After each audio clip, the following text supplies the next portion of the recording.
Thank you very much.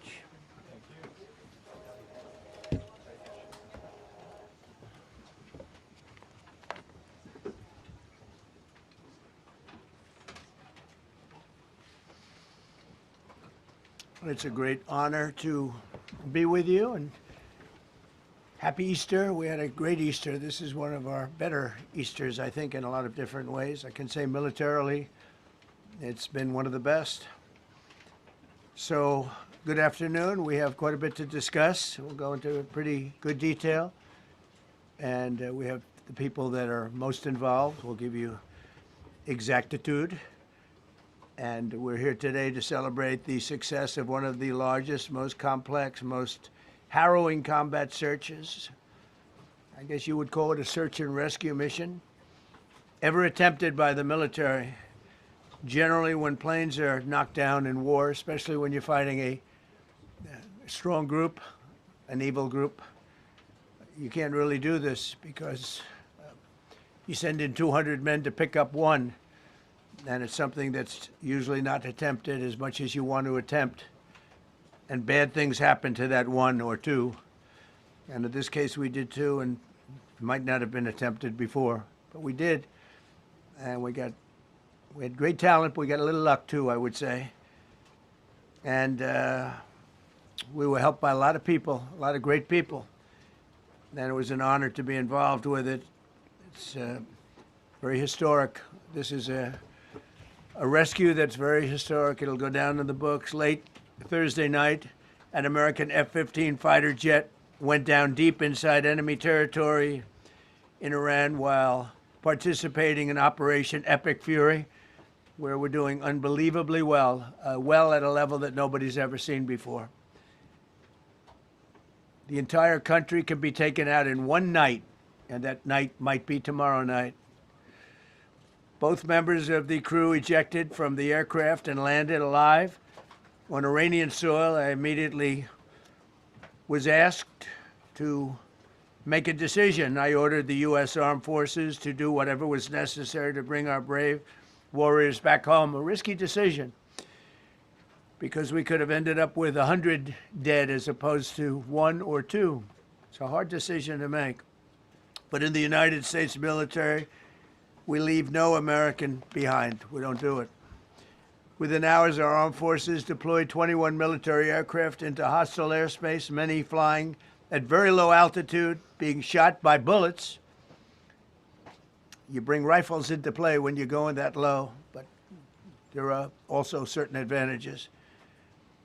And in broad daylight over Iran for 7 hours, at times facing very, very heavy enemy fire. We have a helicopter that's got a lot of bullets in it. It's amazing. We just realized how good those weapons are. Our machines are. Nobody has the equipment that we have, and nobody has the military that we have. Not even close. We're the most powerful military anywhere in the world by far. The flight crews and warfighters aboard those aircraft took extraordinary risks to rescue their fellow service members. This first wave of search and rescue forces successfully located the pilot of the F-15, and he was extracted from enemy territory by an HH-60 Jolly Green II helicopter. Fabulous machine as our warriors faced gunfire at very close range. It's amazing that when you look at the machinery, what happened, that nobody was even injured. Meanwhile, the second crew member, a weapons system officer, highly respected colonel, had landed a significant distance away from the pilot. When you're going at those speeds, even if you go out 2 or 3 seconds later, it's miles and miles away because you're going fast.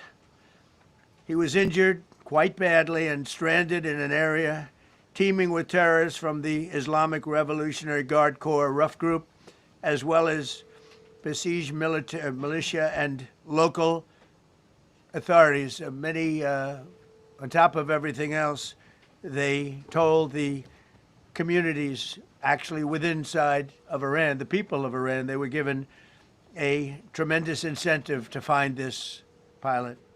Despite the peril, the officer followed his training and climbed into the treacherous mountain terrain and started climbing toward a higher altitude, something they were trained to do in order to evade capture.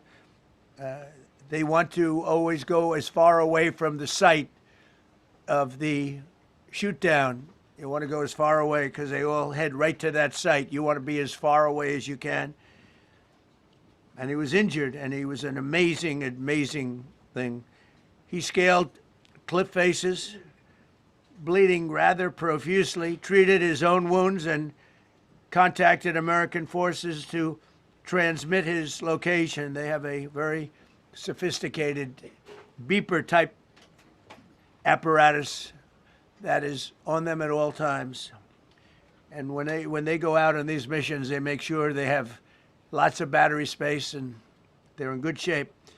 And this one worked really well, amazingly, saved his life.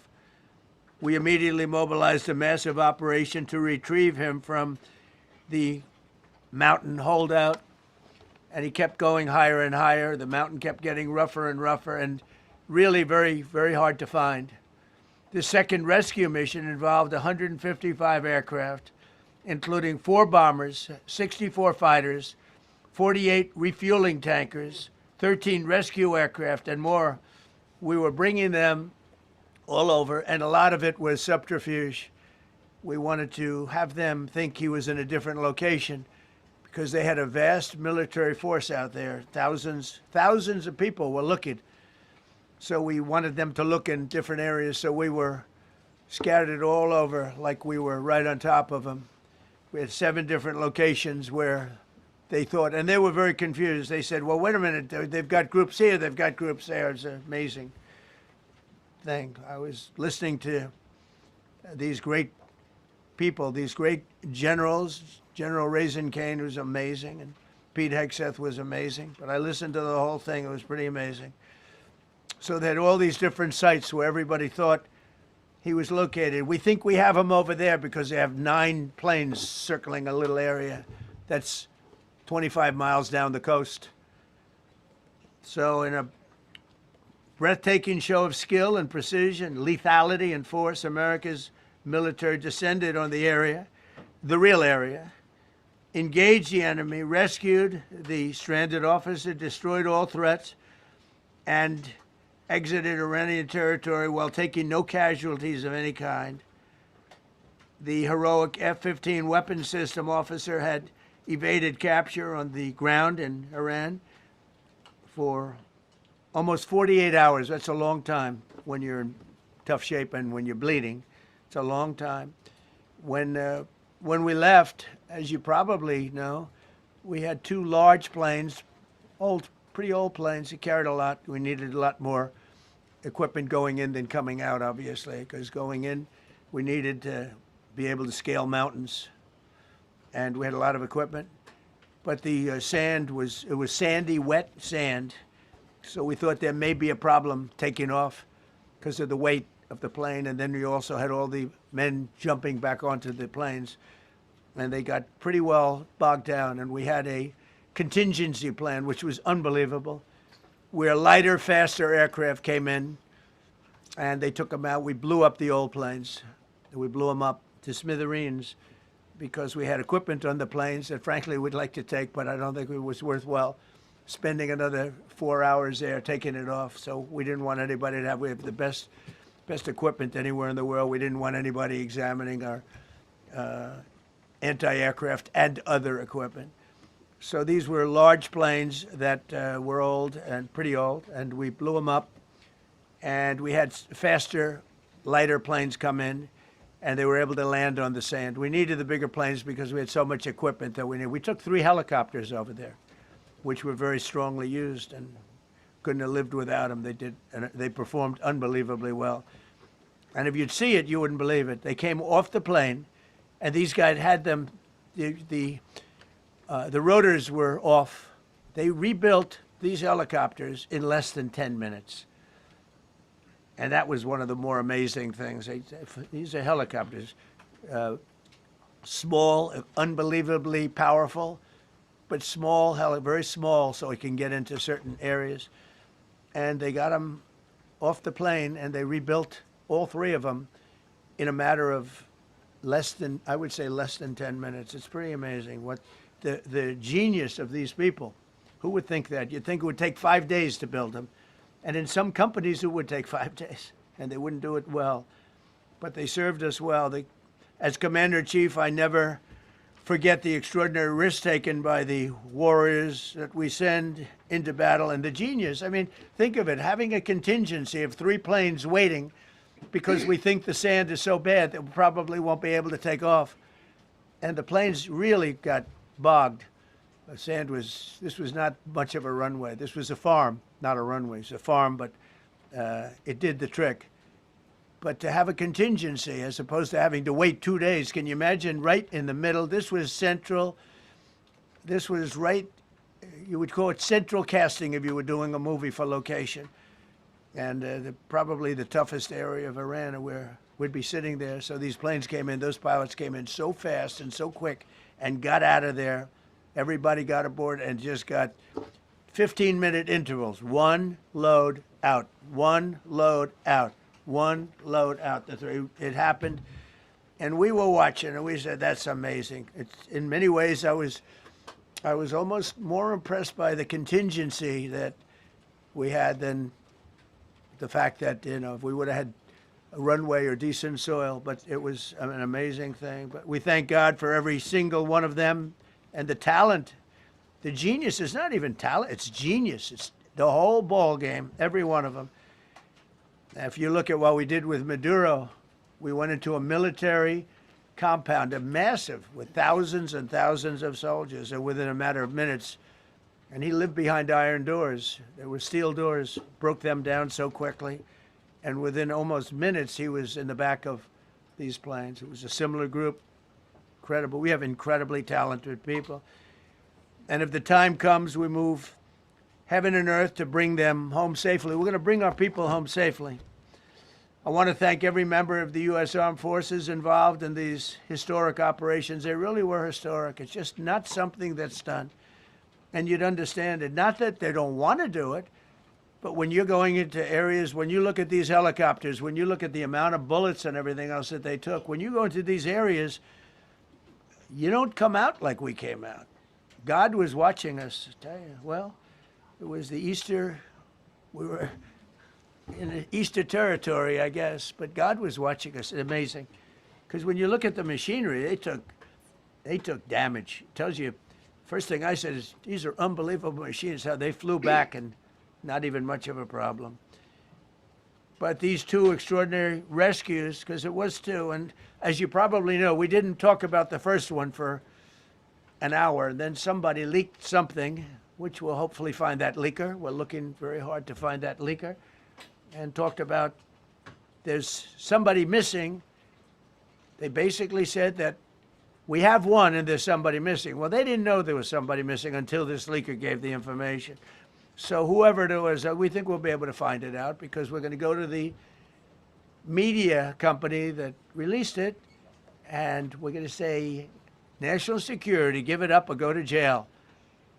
And we know who, and you know who we're talking about, because some things you can't do. Because when they did that, all of a sudden, the entire country of Iran knew that there was a pilot that was somewhere on their land that was fighting for his life.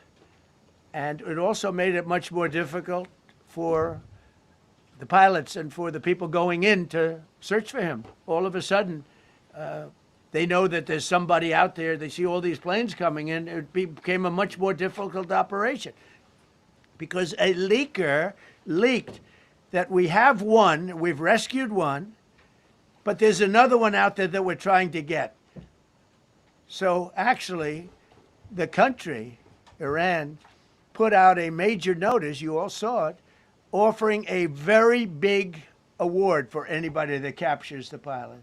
So in addition to a hostile, very talented, very good, very evil military, we had millions of people trying to get an award. So when you add that to it, but we have to find that leaker because that's a sick person. Probably didn't realize the extent of how bad it was. I can't imagine that the person did, but we're going to find out. It's national security, and the person that did the story will go to jail if he doesn't say. And that doesn't last long. And I think everybody would understand it. They put this mission at great risk. They put that man at great risk, and they put the hundreds of people that went in looking for him, because everyone now knows that we're going in. Over the past 37 days, America's armed forces have carried out more than 10,000 combat flights over Iran, unheard of, striking more than 13,000 targets. The F-15 we lost last week was the first manned aircraft downed by the enemy in this entire operation, with thousands and thousands of flights. They got lucky. It was a lucky hit. You know, eventually you get lucky. But we got lucky too, because we got both of them back. But it's a record that is unparalleled in the history of military air operations. Nobody's ever seen anything like it. It's such an honor to be involved with it. We were up late at night, and then we were waiting for those contingent planes to come in, and we say, come on, let's go, get in, because they're waiting out on this farm without a runway, with wet, crummy soil, sand, mostly sand, wet sand, and it eats planes alive. And we're waiting, and we're saying, I hope that one can land and take off. And they came in like magic, boom, boom, boom, one after another. It was like genius. I'm so impressed by that, because we were a little concerned. We said, boy, if they don't get in and get up fast, we're sitting in them. And that's called Iran Prime, right, General? That's where the whole bet is. And here we are sitting there waiting for a plane. But they came in so fast and so hard, and these guys knew exactly what to do. Let's go, come on, get in, let's go, pwah. They came one right after another, not at the same time. They don't want to come at the same time. They had to come right after each other. They didn't have any room. There was barely any room to land. Tiny little patch of very wet earth and sand. So I'm so proud of the people that I have standing up here with me, and many others that worked. I mean, so many. Steve Witkoff's over here. He's doing fantastically. Jared Kushner. But the people that are here, the job they did is amazing. And I think I'm going to introduce the head of the CIA, and he is a man he's central casting, okay? If we cast a movie, he's going to play the head of the CIA. He's one of the few. John Ratcliffe, he did a phenomenal job that night. He did something that I don't know if you want to talk about it. If you want, you can. I'm not sure he's supposed to. I'm not going to talk about it. But the CIA was very responsible for finding this little speck. It's like they used an expression on one of the shows. A general was talking about, it's like finding a needle in a haystack, finding this pilot. And the CIA was unbelievable. And you may, if you can, you'll talk. It might be classified, in which case I'd have to put him in jail if he talks about it. And I don't want to put him in jail. He doesn't deserve that. So, John, do you want to say a few words? Thank you. Thank you, Mr. President. It's a privilege to be here with you today to share what we can about this exceptional mission and to recognize the ingenuity and bravery of those who executed it, as well as the leadership and resolve of the President who ordered it. One thing that has been clear to me in this role is that the flawless military operations that the Department of War is known for are hostage to flawless intelligence. We saw that in the skies over Iran in Operation Midnight Hammer last summer. We witnessed it in Venezuela during Operation Absolute Resolve. We've seen it against the cartels in the Western Hemisphere, and we're seeing it every day in Operation Epic Fury, including this mission to rescue an aviator buried deep behind enemy lines. Because it is the unique tradition of the U.S. Armed Forces that we leave no man or woman behind, this was a no-fail mission. That was the spirit in which the President put us to work, and we were determined not to let him down or our airmen down. As an agency, the CIA possesses unique capabilities that only the President can deploy. Some of these capabilities fall under covert action authorities. And because covert means exactly that, I'm not going to be able to tell you everything that you want to know. At the President's direction, we deployed both human assets and exquisite technologies that no other intelligence service in the world possesses to a daunting challenge comparable to hunting for a single grain of sand in the middle of a desert. This was also a race against the clock, as it was critical that we locate the downed aviator as quickly as possible, while at the same time keeping our enemies misdirected. For that reason, in addition to the human and technical assets deployed by the President to find our airman, CIA executed a deception campaign to confuse the Iranians who were desperately hunting for our airmen. On Saturday morning, we achieved our primary objective by finding and providing confirmation that one of America's best and bravest was alive and concealed in a mountain crevice, still invisible to the enemy, but not to the CIA. That confirmation was relayed by Secretary Hegseth to the President, and the operation quickly moved to the execution phase. Following the successful exfiltration on Saturday night, our intelligence reflects that the Iranians were embarrassed and ultimately humiliated by the success of this audacious rescue mission. When the President asked me to lead the CIA, he made it clear: get back to basics, no politics, no agendas, tackle the hardest problems, and execute the toughest missions. This President is about results, and now that's what his CIA is about too. The professionals at the agency and at the Department of War deserve immense credit for their flawless execution during this daring mission. Their skill, creativity, and courage are unmatched on the battlefield wherever they step. But none of that matters, and all of that is wasted without a president with the political courage to put them into action. Mr. President, I've had the privilege of seeing you act with political courage in the best interest of the United States up close on a daily basis, and I'm grateful that this successful mission has given the American people a window into that as well. The Secretary and Chairman will tell you that our service members' confidence is boosted by a Commander-in-Chief who has their back the same way they have yours. And I know that the confidence of CIA's officers is boosted by the knowledge that their work is informing a president who's not afraid to make the hardest decisions when the stakes are highest. And to the American people, your confidence should be boosted by knowing that the security of the nation is in the hands of a president who's willing to take on problems that have confounded both sides of the political aisle for nearly half a century.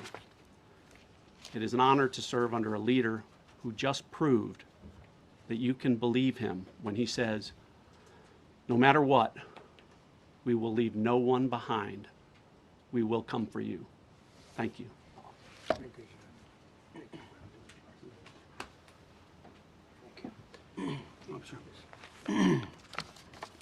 Well, John, thank you for the collaboration of the CIA as well. Incredible and ongoing partnership.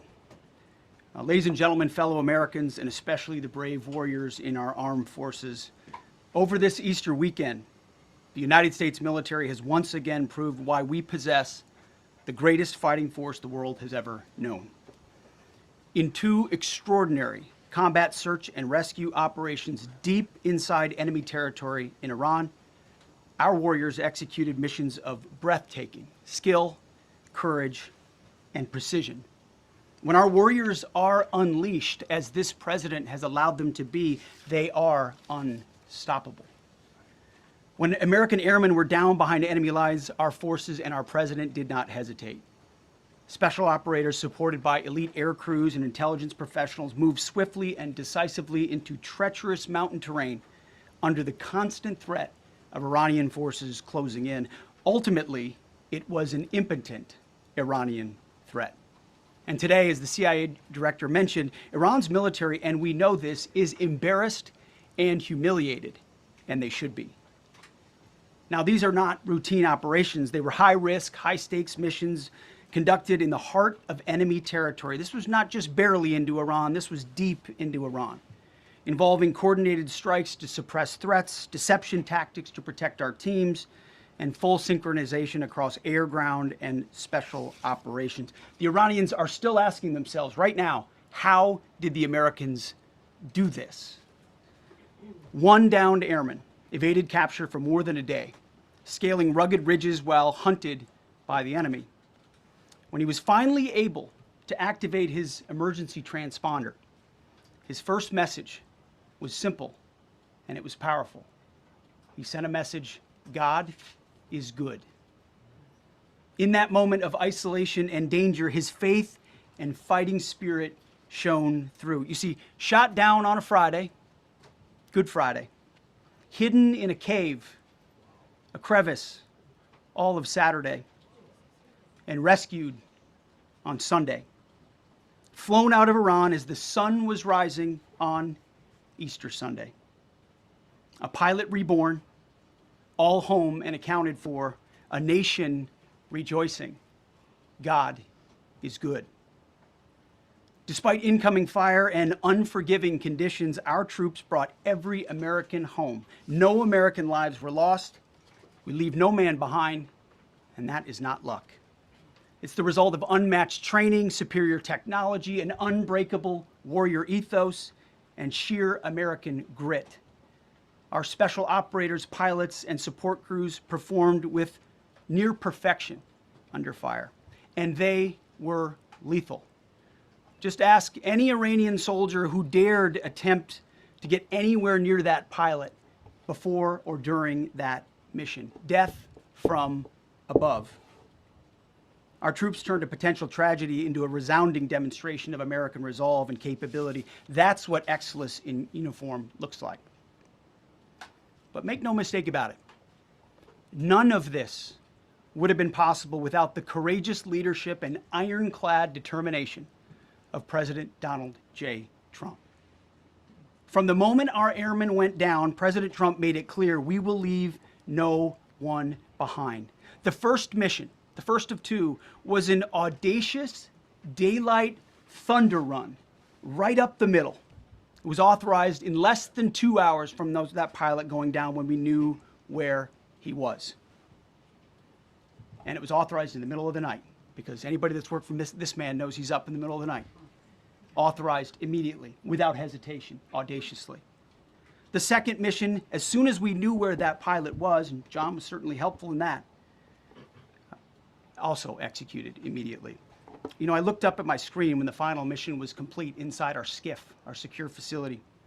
And we have a running VTC, a running coordination cell.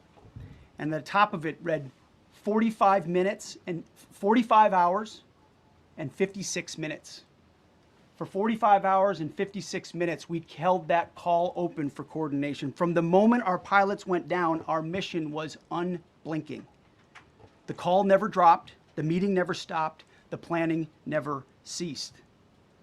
The president demanded rapid, decisive action. He backed our military with the full weight of his resolve, refusing to let enemy propaganda or tactical setbacks deter us.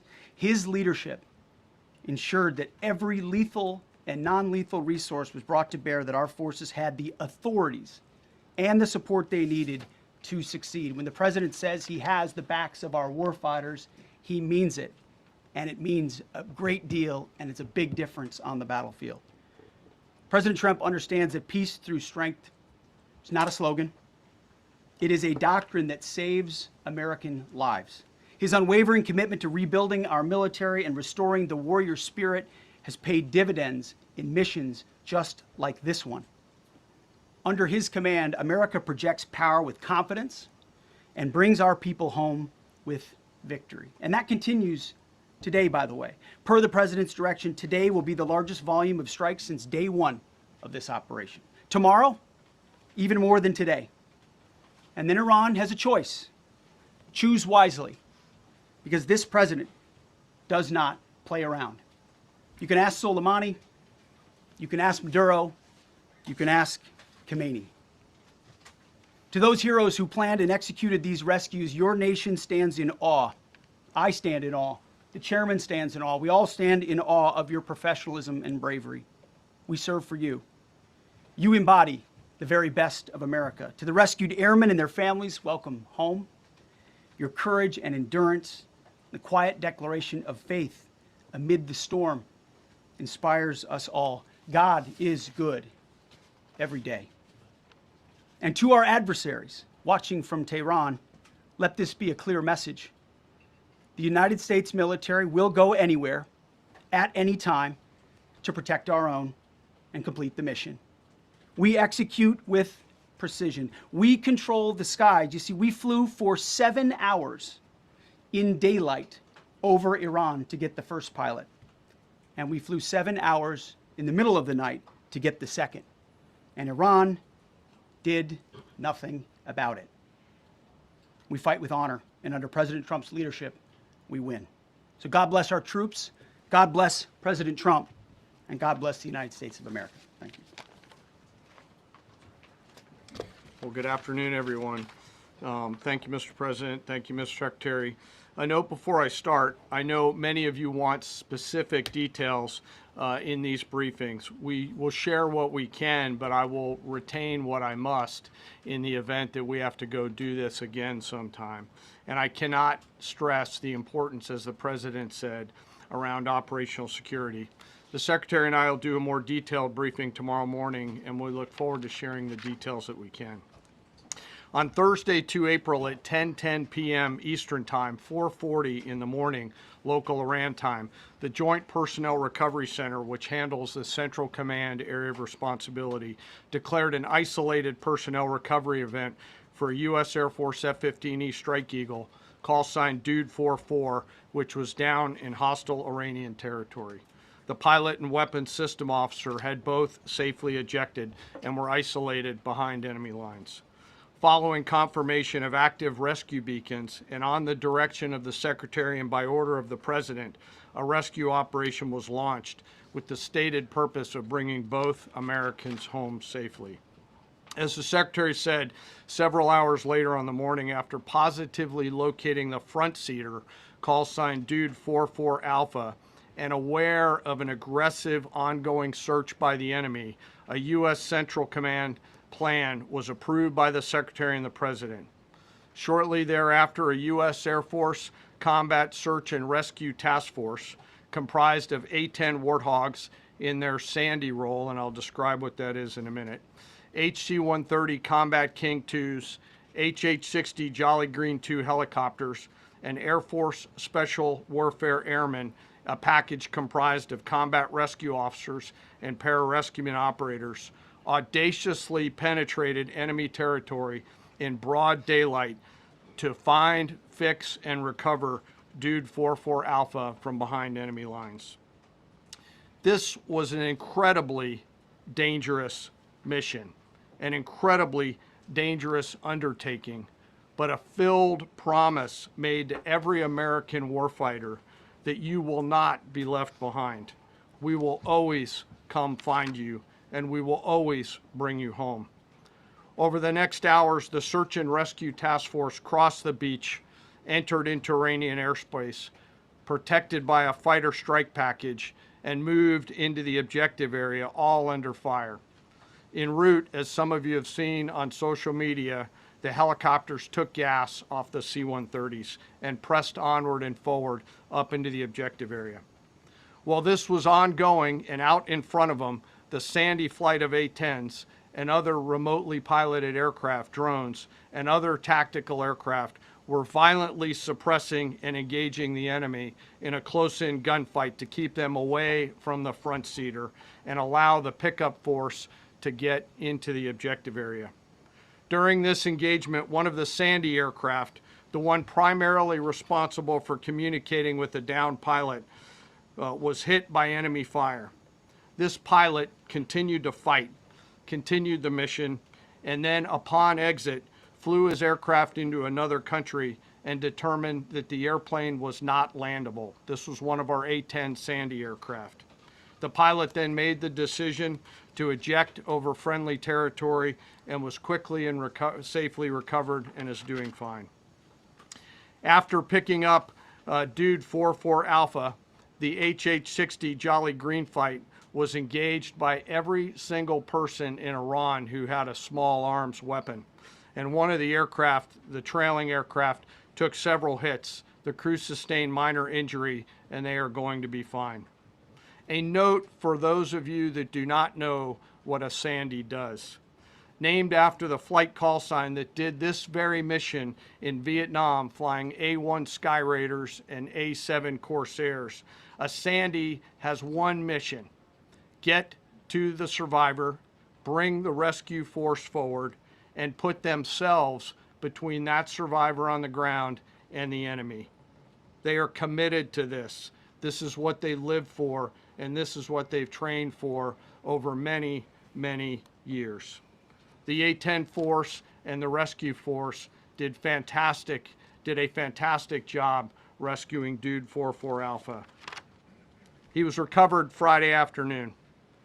As I said, and the nation needs to know this, this was an incredibly brave and courageous mission, and a testament to the courage, skill, and tenacity of the Joint Force and our leaders. And especially a daylight option, having the guts to try, means so much to so many. Meanwhile, the backseater, as the President and the Secretary have said, had continued to work and survive. Through the hours of daylight, Dude 44 Bravo, the backseater, evaded. Using every means available, the efforts of the United States military, the Central Intelligence Agency, and others were attempting to find and locate with precision Dude 44 Bravo, the backseater. A note on the backseater and the front seater. The single most important contributor to a successful rescue operation is the spirit of attack inside the heart of that downed aviator. Their will to survive, their will to evade, their will to recover is everything. In this case, the backseater's absolute commitment to surviving made much of our efforts possible. On Saturday, 4 April, after establishing positive communications with the backseater, we learned, as the President said, that he was injured and actively evading enemy forces. And thanks to our interagency partners, we were able to get eyes on his location and positively ID him. Throughout this entire time, the enemy force continued to search for 44 Bravo, and the Joint Force continued to strike them over and over and over again. Fighting off marginal weather in Iran and the enemy's search for a second time on Saturday, at the recommendation of the CENTCOM commander and at the approval of the Secretary and the President, we launched a rescue task force to recover Dude 44 Bravo. Again, this came to the President and the Secretary for approval, this time with a much larger force package based on the time that the enemy had to prepare to find 44 Bravo. Again, this force was protected by A-10 Warthogs using the Sandy call sign. And this force had one single mission: do everything they can to bring an American home. This meant having a plan, being prepared to execute that plan, and, more importantly, being prepared for multiple, simultaneous contingencies. And because of this force's professionalism, grit, and determination, fight off two enemies at the same time: the enemy searching for 44 Bravo and contingencies, which anyone who has done these types of missions knows we run into every single time. The force fought off both of those enemies incredibly well. During the period of darkness on Saturday, and as the Secretary said, into Easter Sunday and into the daylight, the force fought its way in and rescued Dude 44 Bravo. They were protected overhead by an air armada, including tactical drones, strike aircraft, and others. The force fought through multiple simultaneous contingencies, something no other nation, no other military can do, and safely returned Dude 44 Bravo, the backseater, home, and all other Americans home as well.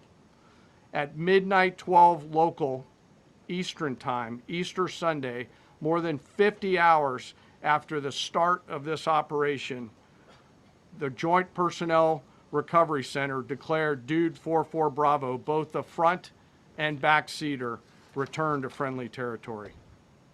The courage demonstrated by both the pilot and the weapons system officer while isolated and them invading the enemy cannot be overstated. Their grit and warfighting tenacity is a direct result of the absolute trust they have in our rescue forces, their training, and their will to survive and return. They always knew that we would be ordered to go get them, and they always knew that we would be coming to get them. These two operations reflect our nation's most sacred obligation to our military service members. We leave no one behind, bless you. It also perfectly captures the first truth of our special operations forces, that people are more important than hardware. That is the standard we live by, and the rescue forces that execute these missions operate under a clear motto: these things we do that others may live. Their actions were a direct embodiment of that commitment to others, and I could not be more proud of each and every one of them today. As the Secretary said to our enemies, this operation serves as a clear reminder of the capability and will of America's joint force. The United States of America will recover our warfighters anywhere in the world, under any conditions, when we want to. We will always bring overwhelming skill and firepower. To every member of the Joint Force, our interagency partners, the leadership at CENTCOM, and our leaders at the department and above, thank you. I'm proud of each and every one of you and thankful to our deployed forces and their families. And lastly, and most importantly, to Dude 44, welcome home. Job well done. Thank you.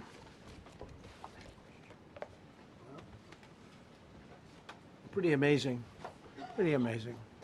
And these two gentlemen have been, from day one, they've been perfecto. You know, I got to know General Kane in my first term because he was able to take out ISIS in 4 weeks instead of the 4-year projection that was given to me by other much lesser generals. And I said, you know, if I ever do this again, that's going to be the head of my Joint Chiefs of Staff.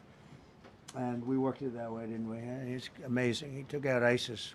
We defeated ISIS in 4 weeks. I was told it would take 4 years. I flew to Iraq to find out with the greatest equipment in the world, why would it take 4 years? And he told me, sir, it won't. It'll take 4 weeks and you'll have time left over. And that's exactly what happened. So he's great. And Pete, all I can say is that he was treated very unfairly. And now those same people that treated him unfairly, that fought against him, they called me up saying, what a great choice he was. They said, well, what happened during his nomination? What happened to you? I'm telling you, people that were not for him, senators, friends of mine, sir, I don't think you're doing the right thing. Now they're calling me up. What a choice. These two guys are fantastic. And John Ratcliffe was incredible. It was actually their genius that called us from, he was 40 miles away. And he said, you know, we're seeing something moving up in the mountain. This is at night. And they kept the camera on him for 45 minutes. It wasn't moving. And they said, you know, probably wrong, but we're seeing something moving. This is a vast mountain, vast, thick, with bushes, trees. He said, we see something moving 40 miles away. It was the head of a human being, I'm telling you, it's moving. And then all of a sudden, 45 minutes later, he moved a lot. Stood up, and they said, we have him.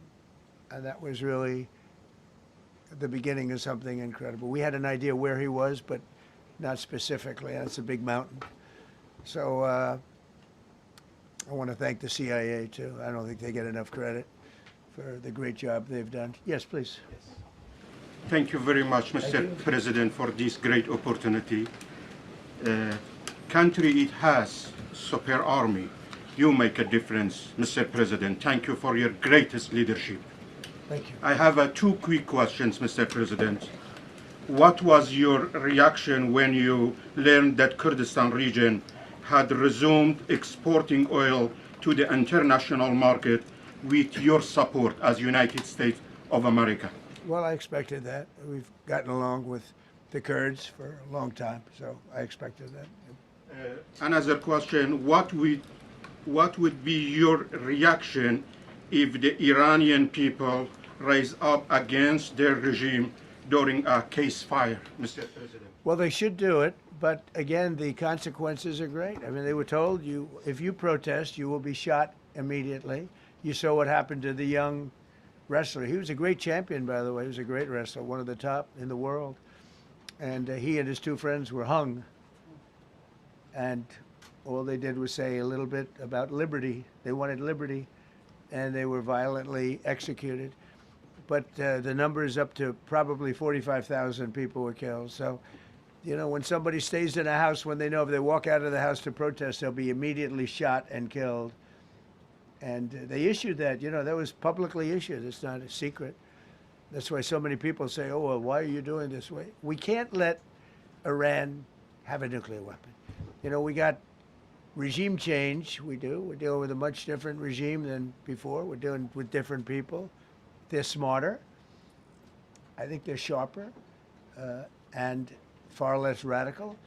We have regime change, but we didn't do this for regime change. We did it for the fact, and my view was very simple. I saw somebody said, oh, he doesn't have a plan. I have the best plan of all, but I'm not going to tell you what my plan is. You know, they want me to say, here's my plan. We're going to attack at 9:47 in the morning, and then we're going to do this, and then we're going to, and if you don't do that, they say, I have a plan.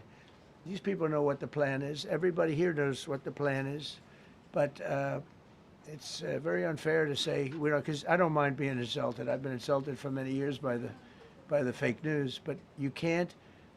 It's so bad for the people that are so pro. You just saw two great, and John Ratcliffe, three unbelievable people. They have a plan. Every single thing has been thought out by all of us. But I can't reveal the plan to the media. So, you know, but we're just thrilled by the success of this operation. Yes, please. Thank you, Mr. President. You've said Iranians would be mad if you stopped these attacks, but why would they want you to blow up their infrastructure, to cut off their power? Wouldn't that be punishing Iranians for the actions of the regime? They would be willing to, and it's suffering, they would be willing to suffer that in order to have freedom. The Iranians have, and we've had numerous intercepts. Please keep bombing. Bombs that are dropping near their homes. Please keep bombing. Do it. And these are people that are living where the bombs are exploding. And when we leave and we're not hitting those areas, they're saying, please come back, come back, come back. These are the people. I don't know what they do. All I can tell you is they want freedom. They have lived in a world that you know nothing about. It's a violent, horrible world where if you protest, you are shot. Remember the great woman protests where they had 400,000, 500,000 women, and they were all enthused and they were going to protest, and everybody said, oh, the regime's going to come to an end. And then all of a sudden, boom, boom, 5, 6 different areas. A woman would go down right between the eyes. They had snipers. They had 5 snipers. That's all it took. And those 400,000 or 500,000 women said, oh my God, what's that? Oh, look over there, what's that? A woman shot right between the eyes. And after 5 or 6 of them go down, then you start hearing the purr through the vast number of people. And then they said, oh my God, who would do that? And they're incredible people, but they've lived so horribly. They've lived so horribly. You know, Iran was a great country if you go back 25 years ago or so. The Persian people, they're incredible, smart, brilliant actually. And I know so many. I know coming from New York, originally I know so many people from Iran. They're incredible people, incredible energy and very, very brilliant people. But when you're standing in a group and protesting and you have a woman, in the case of a woman, remember the Great Woman March, everybody was saying, oh, this is the end of the country. And then snipers selectively picked. Every single one was shot right between the eyes from a long distance. They were on top of buildings. Nobody even knew where they were. Where are they coming from? This wasn't like a machine gun, which is also very bad. They've done that too. They did that recently. This was snipers sitting on the top of buildings, aiming and hitting women. And when they see people go down, and all of a sudden there's a riot in the reverse direction, and they never came out again. And a lot of the news doesn't talk about that. They talk about, oh, women's rights. You want to see women's rights? You're not going to see it there. It's amazing when I see some of the stupid people like, AOC +3, all that group. They talk about, oh, freedom for Iran.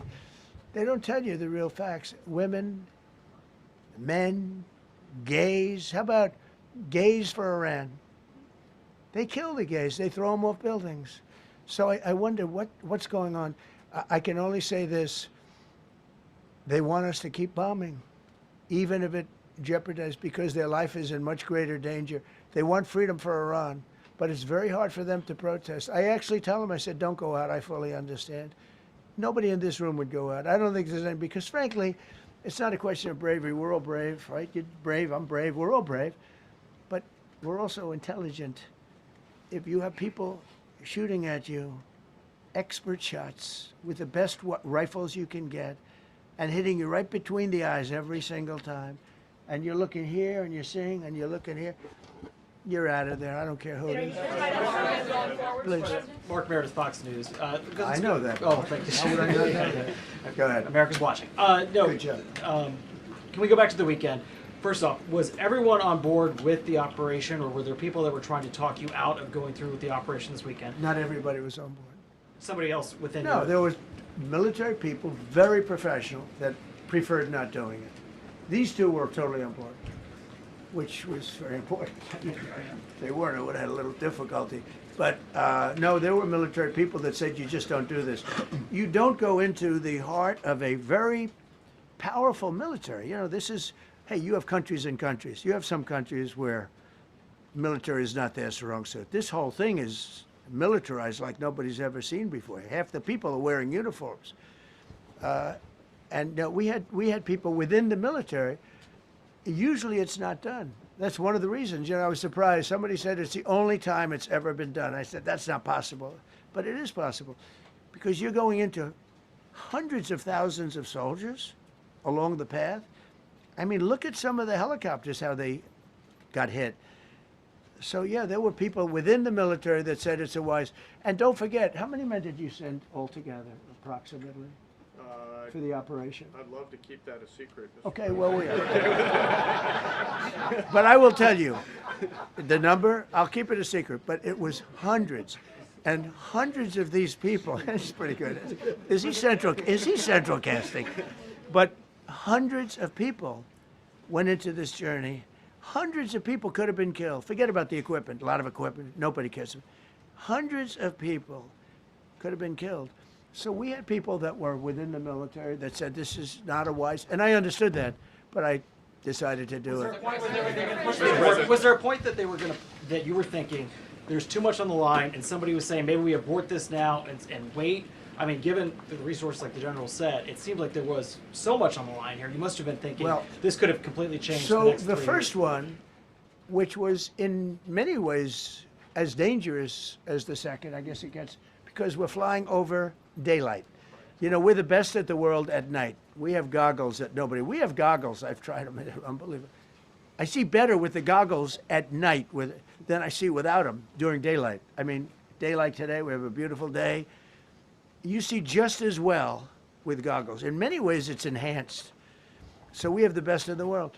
So it's much safer for us to do it at night, whereas other people, no other country has that capability. They don't have that particular piece of equipment like we do.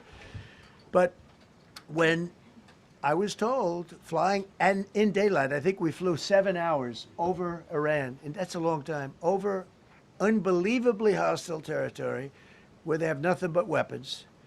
We took out their anti-aircraft, which is great.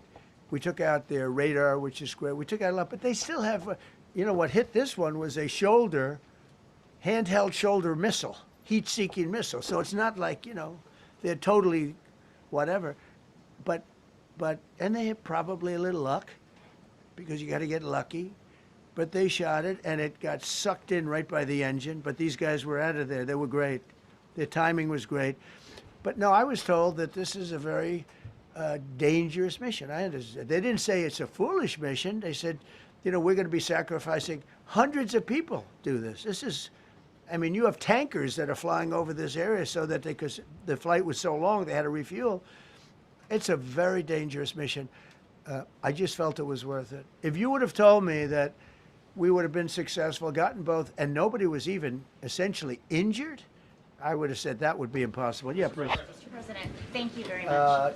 Thank you, sir. We'll come back to you. Okay, thank you. Given that you are now dealing, you say, with a more reasonable, less extreme leadership in Iran, what does that mean for the protesters, for the human rights movement in that country after this conflict? Well, I What's think your positive. expectation? Yeah, if they assume control, if we do something and they assume control, I think it's very positive, a big step. I don't think you'd see the radicalization that you have seen in the last. Look what happened. I mean, women are being executed because they're not properly clothed, they say. They're not properly clothed, and they execute the women. They shoot them right on the street. No, you have a much different group of people. Now, I'm not saying we are dealing with them. Essentially, they have till 8 o'clock tomorrow night, Eastern time. But we are dealing with them. I think it's going well. Mr. Witkoff is here, and JD's involved in the dealing. Mr. Witkoff is sitting right here, and I think it's going fine, but we'll have to see. You have to understand, we've been dealing with these people for 47 years. I'm standing here with a much more powerful Iran as of a month ago, not anymore. Right now, they are decapitated. But I'm standing here a month ago with a much more powerful Iran than it was at any point during 47 years. This should have been handled by 7 presidents, a lot of presidents. And those presidents are saying now, every one of them to their friends, we should have done this a long time ago. So it's not something I like doing.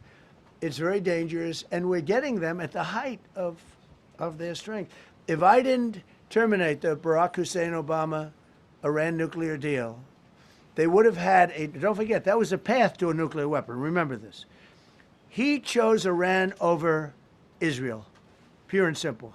How Israel can vote for a Democrat is if you're Jewish in New York City or any place else in this country, and how you can vote for a Democrat is unbelievable, because he chose Iran, a very hostile Iran. Remember when he filled up a 757 with cash, billions of dollars of cash, and he sent it over to them.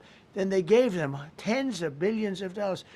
He chose Iran over Israel, and really the Arab world, if you look, because, the other, Saudi Arabia, Qatar, UAE, I mean, you take a look. I mean, I can add Kuwait, and I can add Bahrain, and you can add others. He chose such an unlikely candidate. Nobody could believe it. Frankly, if you're going to choose between Iraq and Iran, he should have befriended Iraq. He went in the exact opposite direction of all thinking, and he made a terrible mistake. But that was a road to a nuclear weapon. And when I terminated that, everyone said, oh, he terminated it. It was one of the best things we ever did, because he had a road to a nuclear weapon. And it was a very short-term deal. Countries don't do 10-year deals. Countries do hundreds of years. You don't do a 10-year deal. For a country, you're a landlord and you're renting a store on a certain street, and you give somebody a 5-year or 10-year lease. This is a country. It was a short-term deal. It was ready to expire. I terminated it before it expired. Took a lot of heat, and it was one of the best things I ever did, because he would have had a nuclear weapon. Then he would have had another nuclear weapon, had those beautiful B-2 bombers not gone in 8 months ago and obliterated that site. And by the way, the word is obliteration. CNN said, well, maybe it wasn't complete. It was so complete that they still haven't been able to get it.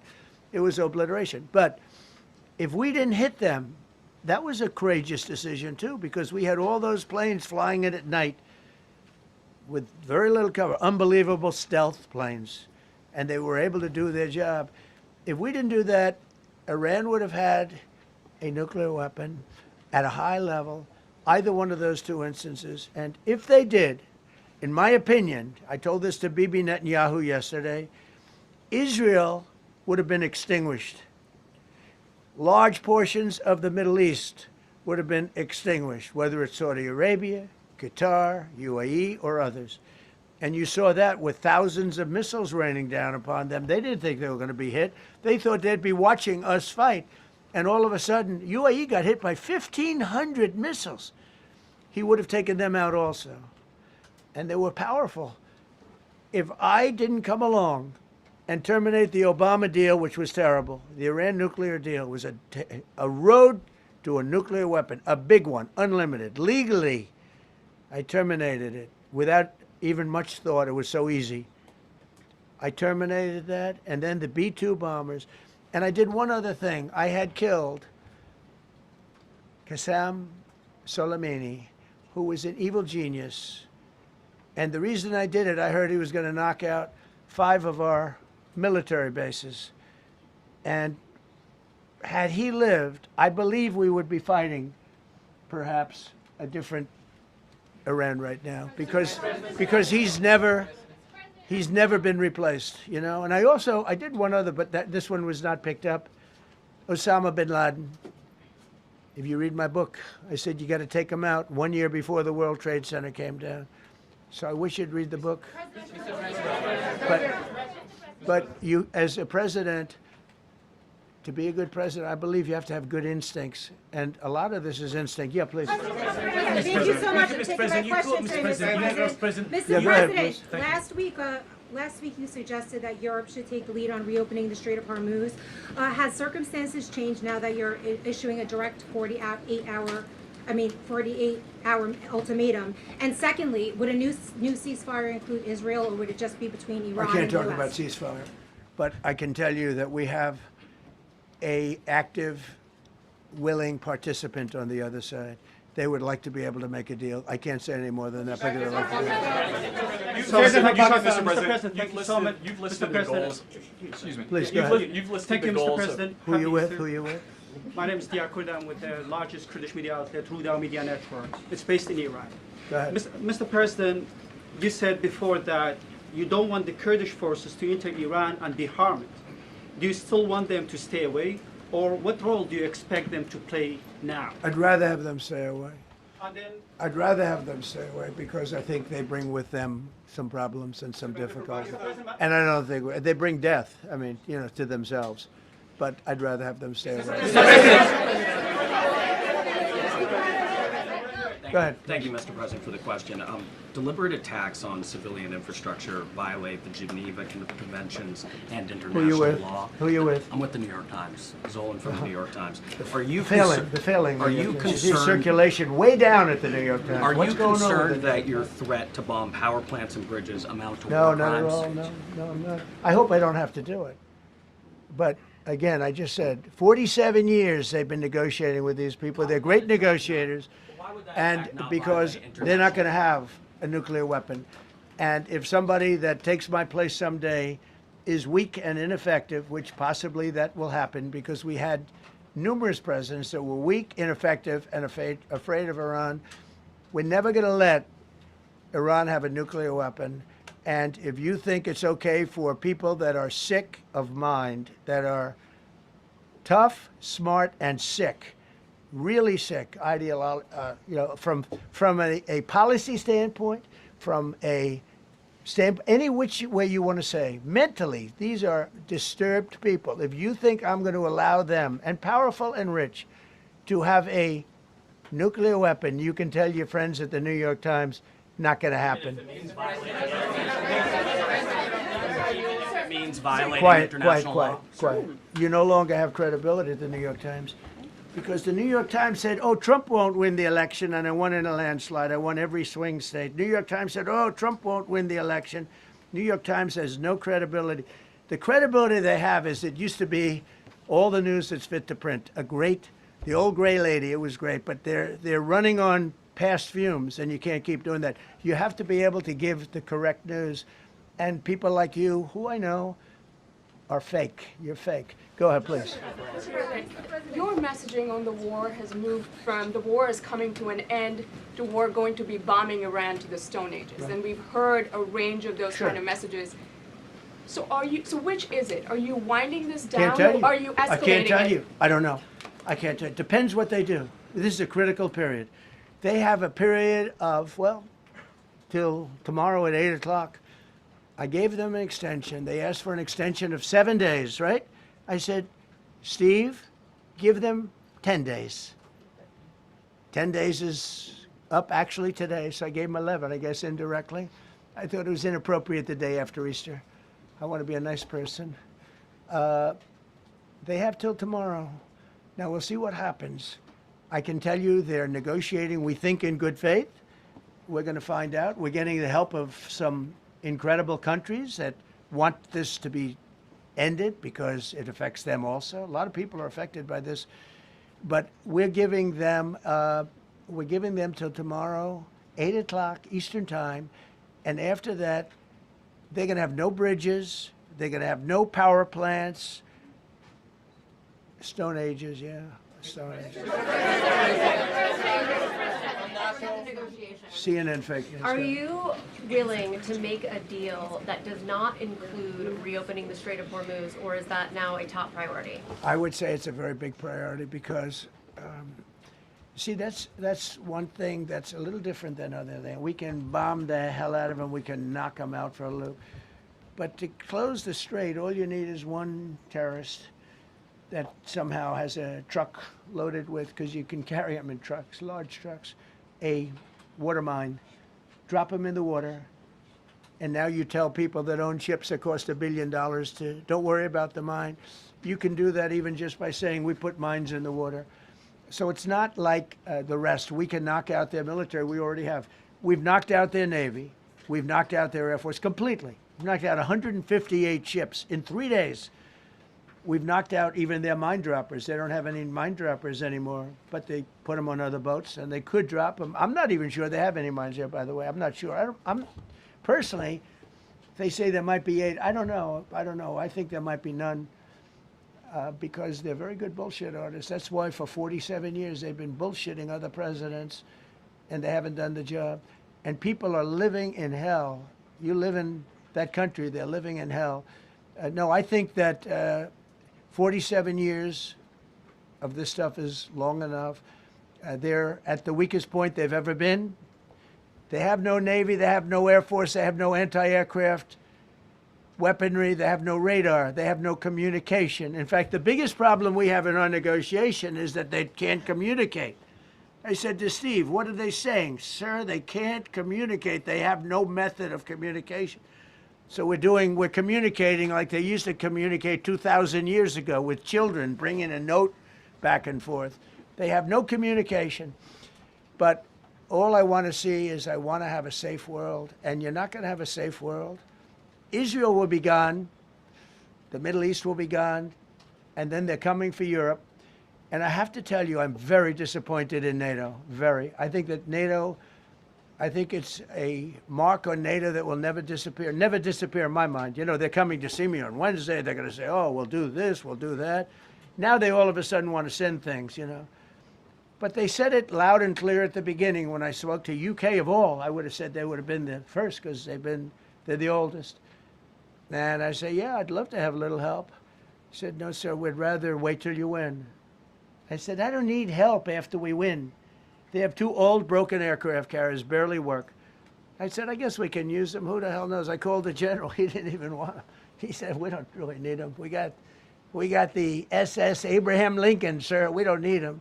You know, we have, in terms of technology, we had one day 101 missiles going at 2,700 miles an hour, aimed at the Abraham Lincoln. 101 missiles.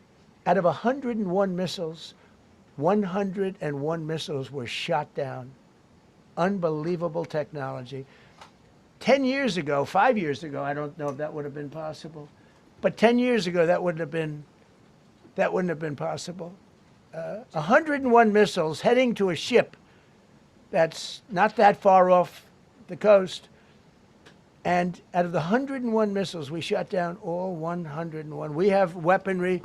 The Patriots are unbelievable. We have weaponry that's unbelievable, yeah. Just to clarify. Go ahead, please. Yes. Thank you, Mr. President. You said earlier today during the egg roll that you would like to take Iran's oil. but Americans want U.S. forces home. Correct. What's that trade-off? If I had my Does it choice, take too if I had my much time? choice, yeah, because I'm a businessman first. With Venezuela, as you know, the war was over in about 45 minutes. And we have great people running Venezuela, very good people. I mean, the relationship is good. And we are a partner with Venezuela. And we've taken hundreds of millions of barrels, hundreds of millions. Over 100 million barrels already is in Houston, refined and out. And paid for that war many, many times over, many times. You know, the old days, to the victim. Okay, you know that. To the winner belong the spoils, go the spoils. And I've said, why don't we use it?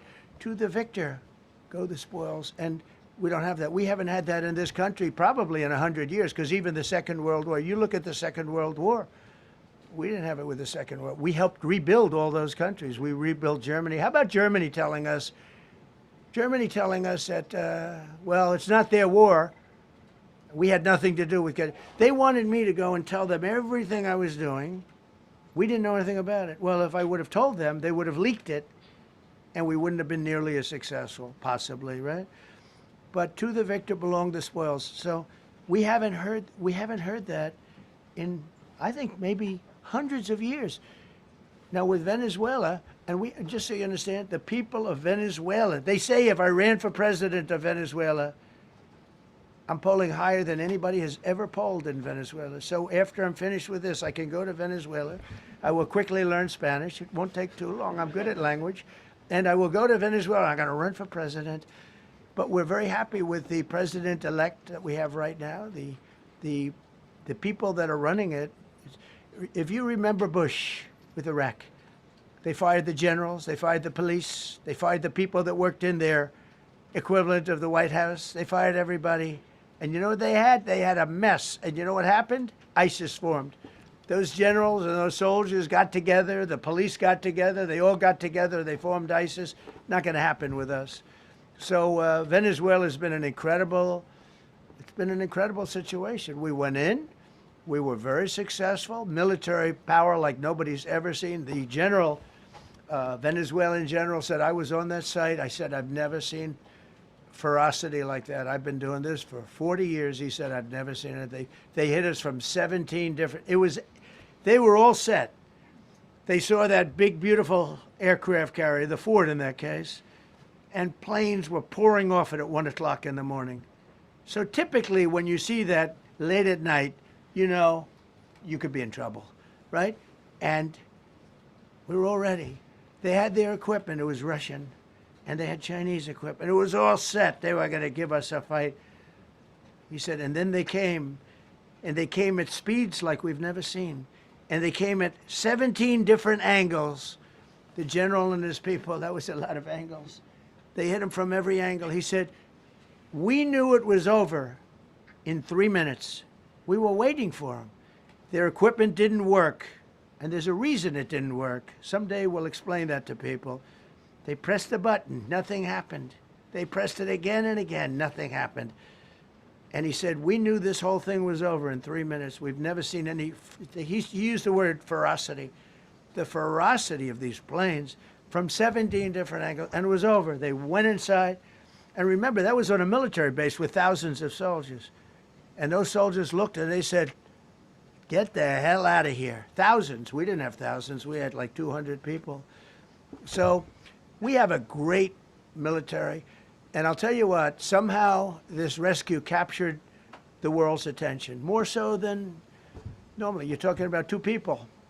But this rescue captured the world's attention.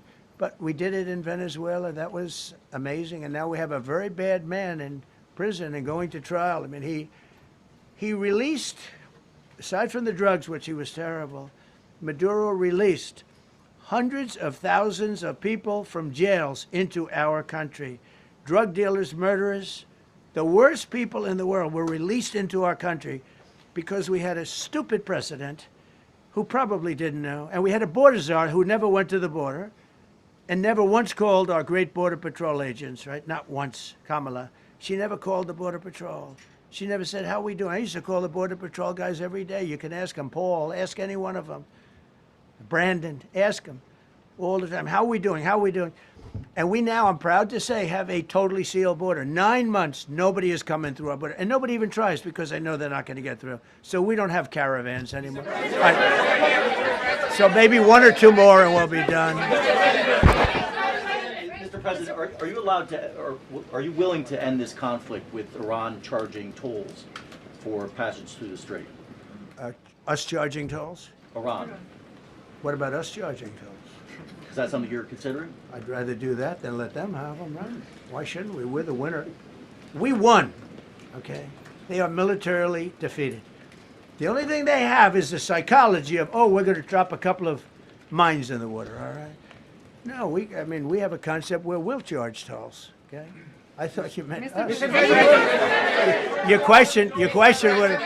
question would have been more accurate if you said us. Go ahead.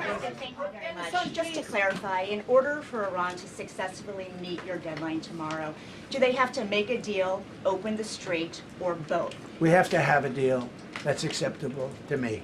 And part of that deal is going to be, we want free traffic of oil and everything else. Mr. President, thank you very much. You've said glory be to God in this conflict. Do you believe that God supports the United States' actions in this I do, war? because And have you God sought is his good, direction? because God is good, and God wants to see people taken care of. God doesn't like what's happening. I don't like what's happening. Everyone says, I don't enjoy this. I don't enjoy it. These 2 guys don't enjoy it. You know, people say, oh boy, they're so tough. I don't like seeing people killed. I've ended 8 wars. Nobody's ever done it. The person who won the Nobel Prize came to me and said, you deserve the Nobel Prize. She announced that. When they announced, they said, goes to Maria. She's a great person, really a good person. She said, no, this is ridiculous.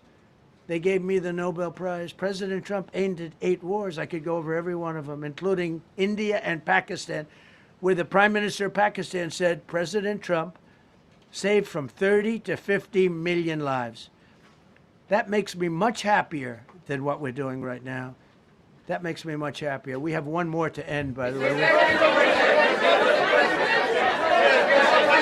Okay. President, you called yesterday in your Truth Social, you called the Iranians crazy bastards. True. What is your response to critics who say that I don't care about critics. What is your response to critics who say that it is your mental health that should perhaps be examined as this war continues? I haven't heard that. But if that's the case, you're going to have more people like me, because our country was being ripped off on trade, on everything, for many years until I came along. So if that's the case, you're going to have more people. Dasha, go ahead. Dasha, go. You said that very little is off limits in Iran as far as targeting, Yeah. including power plants, bridges, you've mentioned those. Very little is off limits. Are there certain kinds of civilian targets, though? I'm thinking schools I don't want or to tell you hospitals that. you I don't want would to say tell you is that. off- We have a plan, because of the power of our military, where every bridge in Iran will be decimated by 12 o'clock tomorrow night, where every power plant in Iran will be out of business, burning, exploding, and never to be used again. I mean, complete demolition by 12 o'clock. And it'll happen over a period of 4 hours if we wanted to. We don't want that to happen. We may even get involved with helping them rebuild their nation. And you know what? If that's the case, the last thing we want to do is start with power plants, which are among the most expensive thing, and bridges. You saw the bridge went. We were very close to a deal. And then I got a call from Mr. Witkoff, Mr. Kushner, and JD saying, I think they're breaking the deal. I said, tell them that's okay. Don't worry about it. But tell them to look out their window and watch. And within 45 minutes, I gave the order to knock out the biggest bridge. I gave the order, knock out the biggest bridge in, I believe, the Middle East, but the biggest bridge in Iran. And within 10 minutes after I gave that order, that bridge was over. So do I want to do that? No. Do I want to destroy their infrastructure? No. It will take them 100 years to rebuild. Right now, if we left today, it would take them 20 years to rebuild their country, and it would never be as good as it was. And the only way they're going to be able to rebuild their country is to utilize the genius of the United States of America. On NATO, you voiced your displeasure with NATO in the past. Is there a danger to the U.S. not being the de facto of the leader of the alliance, and then other powers within the alliance then getting the decision making when it comes to wars and nuclear weapons? No, it's not a danger. Look, we went to NATO. I didn't ask very strongly. I just said, hey, if you want to help, great. No, we will not help. I said, that's all right. You don't want to help? Because I've always said NATO's a paper tiger. See, NATO's a paper tiger. Putin's not afraid of NATO. Putin's afraid of us, very afraid of us. And he's explained it to me a lot of times. I got to know him very well. I know him very well. NATO's a paper tiger. NATO is us. And when we needed them, we didn't need them, by the way. We didn't need them, obviously, because they haven't helped at all. Just the opposite. They've actually gone out of their way not to help. They didn't even want to give us landing strips. Think of it. And it's not just NATO. You know who else didn't help us? South Korea didn't help us. You know who else didn't help us? Australia didn't help us. You know who else didn't help us? Japan. We've got 50,000 soldiers in Japan to protect them from North Korea. We have 45,000 soldiers in South Korea to protect us from Kim Jong-un, who I get along with very well, as you know. Do you notice he said very nice things about me? He used to call Joe Biden a mentally retarded person, okay? So don't tell me about your stuff. Joe Biden, he said he's a mentally retarded person. He was so nasty to Joe Biden. It was terrible. But to me, he likes Trump. And do you notice how nice things are with North Korea? It's very nice. But we have 45,000 people, soldiers, in harm's way, right next to Kim Jong-un with a lot of nuclear weapons. 45, which should have never happened if a certain president, I'm not going to mention this president because I happen to like him, believe it or not, but if a certain president did his job, Kim Jong-un would not have nuclear weapons right now. But they were all afraid to do their job properly. But just to conclude and just to finish, Japan didn't help us, Australia didn't help us, South Korea didn't help us, and then you get to NATO, NATO didn't help us. There were some countries that did. Now, countries that have been good, now you could also say they're got to be a little bit more involved because they're in the territory, but Saudi Arabia has been excellent, Qatar has been excellent, UAE has been excellent, Bahrain, Kuwait. I mean, Kuwait did shoot down 3 of our planes. The only planes, really, that we lost with friendly fire, they call it. I call it unfriendly fire. They unfortunately didn't know how to use our great Patriots. The pilot said, what kind of a missile's coming at us? Patriot. Boom, they got out. Because they know a Patriot never misses. So they had beautiful Patriots. There were planes heading in their direction. Unfortunately, they decided to shoot those planes. They were our planes. So, NATO is a paper tiger. Now, he's coming to see me on Wednesday, as you know. He's a wonderful guy. Secretary General is great. And Mark Rutte, he's a great person, but he's got, and it all began with, if you want to know the truth, Greenland. We want Greenland.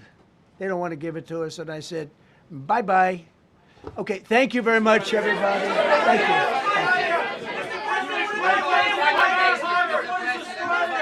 What about rising gas prices for Americans who are concerned? General,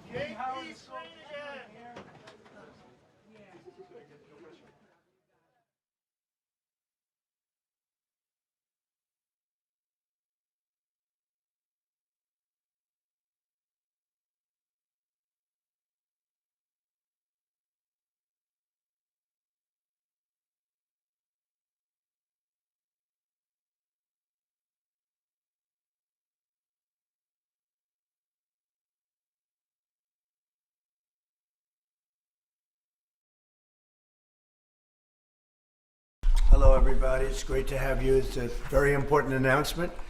Very, very amazing, I think, for D.C., but even for the country, because it's, to me, a very big deal.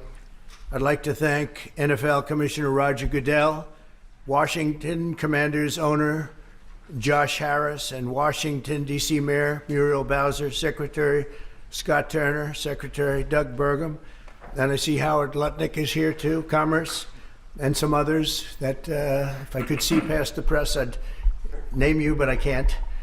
I'm pleased to reveal that the 2027 NFL Draft, that's a big thing, will be held right here in our nation's capital, Washington, D.C., on the National Mall, and you get a little glimpse of it.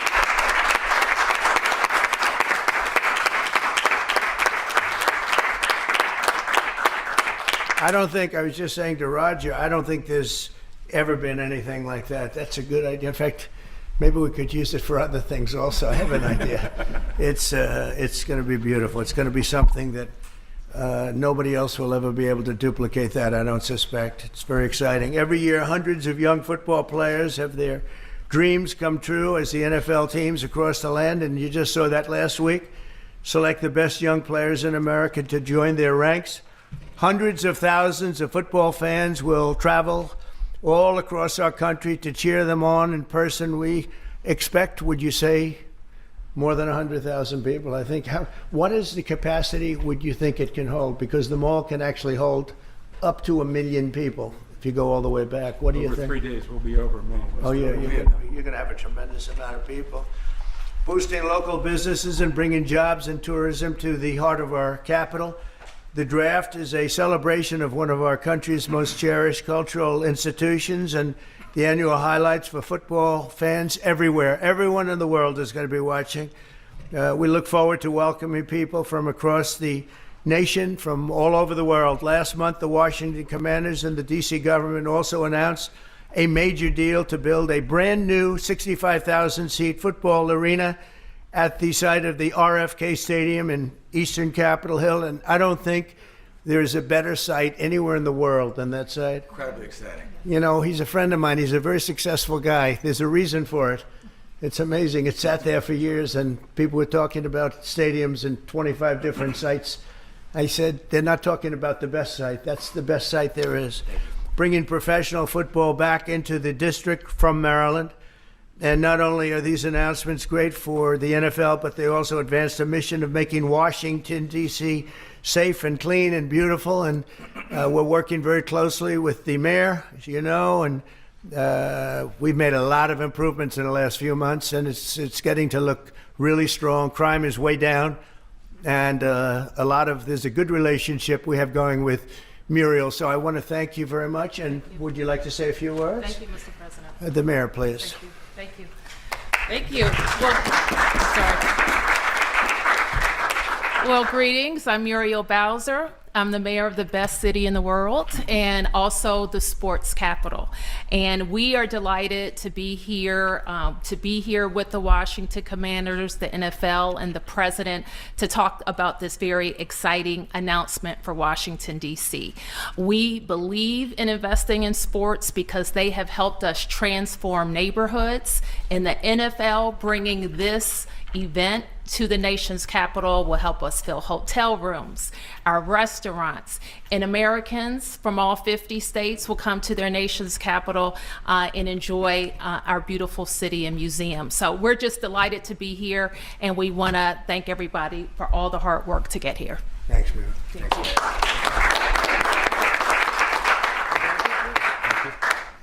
Well, Mr. President, thank you. We're honored to be here in the Oval Office, and to have you announce the 2027 NFL Draft is a special treat. So thank you for your support. Also, thank you for your support in the Commanders' new stadium. We agree it's going to be a great site. We think it's going to be great for our fans here, and it's great to come back home. And so we're very excited about that. Josh is leading the way on our behalf, and the mayor, so we thank both of them for that. We also want to thank you because in the first term you helped us get a Canadian trade deal, which we want to make sure we note again and make Canada sure you know. Canada does not like me too much. They gave a great American company a lot of money that you deserved, frankly. So Well, thank you. The draft has really become one of the great entertainment and sports events. Just a week ago in Green Bay, we had over 600,000 people attend. The year before in Detroit, we had close to 800,000. As the president remarked, we believe we'll be well over 1 million when we come here to DC in 2027. So we not only believe it's a great site, we believe it's consistent with what the president said, which is investing in our communities, investing specifically here in the nation's capital, one that I grew up here in Washington, D.C., and is particularly important. We think we can have a tremendous impact on this community, and it will not just be an event, it will be something that will show the world how far the nation's capital has come and where it's going. So we're very excited about that. And we thank everybody here. We thank you for your support. We know it's going to be a great event. And Mr. President, we thank you again. Thank you very much. You're welcome. Good luck with it. Yes, thank you. Mr. President, thank you very much. We wouldn't be here without you. Thank you for your leadership in terms of the stadium, and now, what a great day for Washington. I mean, to host the NFL draft in 2027 on the Mall. I believe we'll get over 1 million people, and it's going to be an amazing day, and it'll showcase what Washington's all about, but it'll also showcase what our country's all about. Washington is the gateway city to our country, and it'll be an amazing day, and we can't wait to get started. And I couldn't have done it without my partners, Roger Goodell, thank you, and Mayor Muriel Bowser. And we're ready to get to work, and I can't imagine RFK coming back. I grew up here. DC used to stop and on Sundays, and everyone would be inside watching football, or everyone would be glued at the stadium. And so we want to bring that back. And football really is as essential to the culture of America. We all love it, we all watch it, and it brings people together. And so what a great way to celebrate the United States of America, the NFL, and the Washington Commanders. And President Trump, we leave on your desk a Trump jersey. You are the ultimate commander, so it is a Commander's jersey. There's no bird on it, but we appreciate you, and thank you for everything you've done, and look forward to the future. Thank you very much. Thank you. And I have to say that Josh had a very good draft a short while ago. You have a very good quarterback. We do. A great quarterback, I think. Very Great. excited about Jaden. Any questions, please, about the stadium or any of it? Yeah, please. Yes. Thank you very much. Yes, thank you so much. About the draft, and I would like to upcome an event that it was already mentioned here, the World Cup. Although United States, the passion here is football. For the World Cup next year, how do you envision, Mr. President, this event here in the United Well, it'll be States? fantastic. I worked very hard to get the World Cup. It was, in fact, I think I have the trophy right here, right behind you. Don't have a picture taken with Roger and that trophy, by the way. But no, they brought it in. Johnny, who's a good guy, but he brought that in. That's the actual trophy. It's interesting that you asked that. And it's made at Tiffany's, and they're leaving it here until just before the actual World Cup. Then it goes to the champion. But that's very exciting. We have the Olympics. So we have both of them. I worked very hard in getting both, and I said, I'm not going to be able to be there as president. And then a strange thing happened, and it turned out I became president not for the term that I was supposed to be. I became president while we have the Olympics and the World Cup, and we have something that maybe surpasses everything, the 250th anniversary of our country. So that's going to be great. That's going to be a very big event, a year-long event. So thank you for the question. Very nice question. Yeah, please. Yes. So you've often said you want U.S. to be bigger, better, and stronger. Currently, Russia is the biggest country in the world by landmass, followed by Canada and then China. So when you say that you want to annex Canada, is it so that it would be the biggest country? No, I never even thought of it that way, although I am a real estate developer. I've never heard that question. Yeah, please, go ahead. Mr. President, will you have to hire more security and police in order to accommodate the 1 million people coming in for the NFL draft? I think that there'll be something, and I know Roger will work it out, and Josh, and all of us will work it out. It's such an honor to have that. I think it'll be great for everybody, great for our country. It'll be something very special. There's no scene like it. There's no site like it. My whole life was based on sites. locations. And as soon as I looked at that rendering, it's going to be beautiful. It's going to really be beautiful. You know, interestingly, I didn't know exactly where it's set relative to the Capitol, but the stadium, if you go back, is right behind the Capitol, miles behind, but nevertheless visually right behind it. So it's going to be an architect's dream, whoever the architect is chosen, and the owner. It's going to be something special. I think it's going to be great for the area. Going to be, it will be top of the line. I know these people very well, and they only know about top of the line. And I would say that more will be put into the stadium than would be put into a identical stadium of a similar size. I think they're going to do a special, because of the importance of the location. I have no doubt they'll do a special job. Yeah, please. Can you explain a little bit about how you would implement tariffs on the film industry, kind of how that would work? Well, that's a different story, but our film industry has been decimated by other countries taking them out, and also by incompetence, like in Los Angeles. The governor is a grossly incompetent man. He's just allowed it to be taken away from, you know, Hollywood. Hollywood doesn't do very much of that business. They have the nice sign and everything's good, but they don't do very much.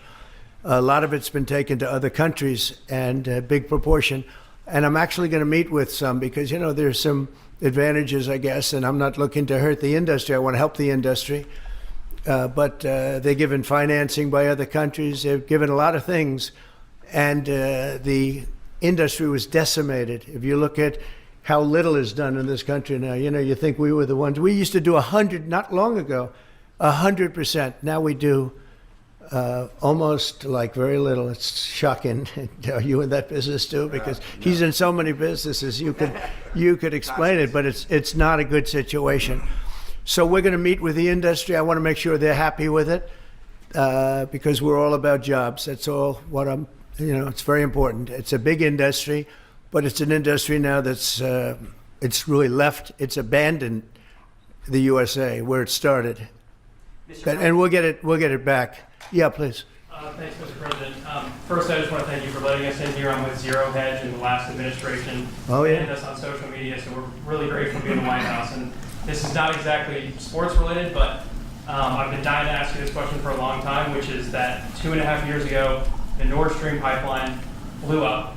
Yeah. And despite what people like John Brennan and all the hawks said, you were one person who said Russia probably did not blow up its own pipeline. Yeah, if you can believe, they said Russia blew it up, yeah. And so I'm wondering, now that you're president, if you would consider launching a formal investigation into what happened there and who actually did blow it up. Well, probably if I asked certain people, I'd be able to tell you without having to waste a lot of money on an investigation.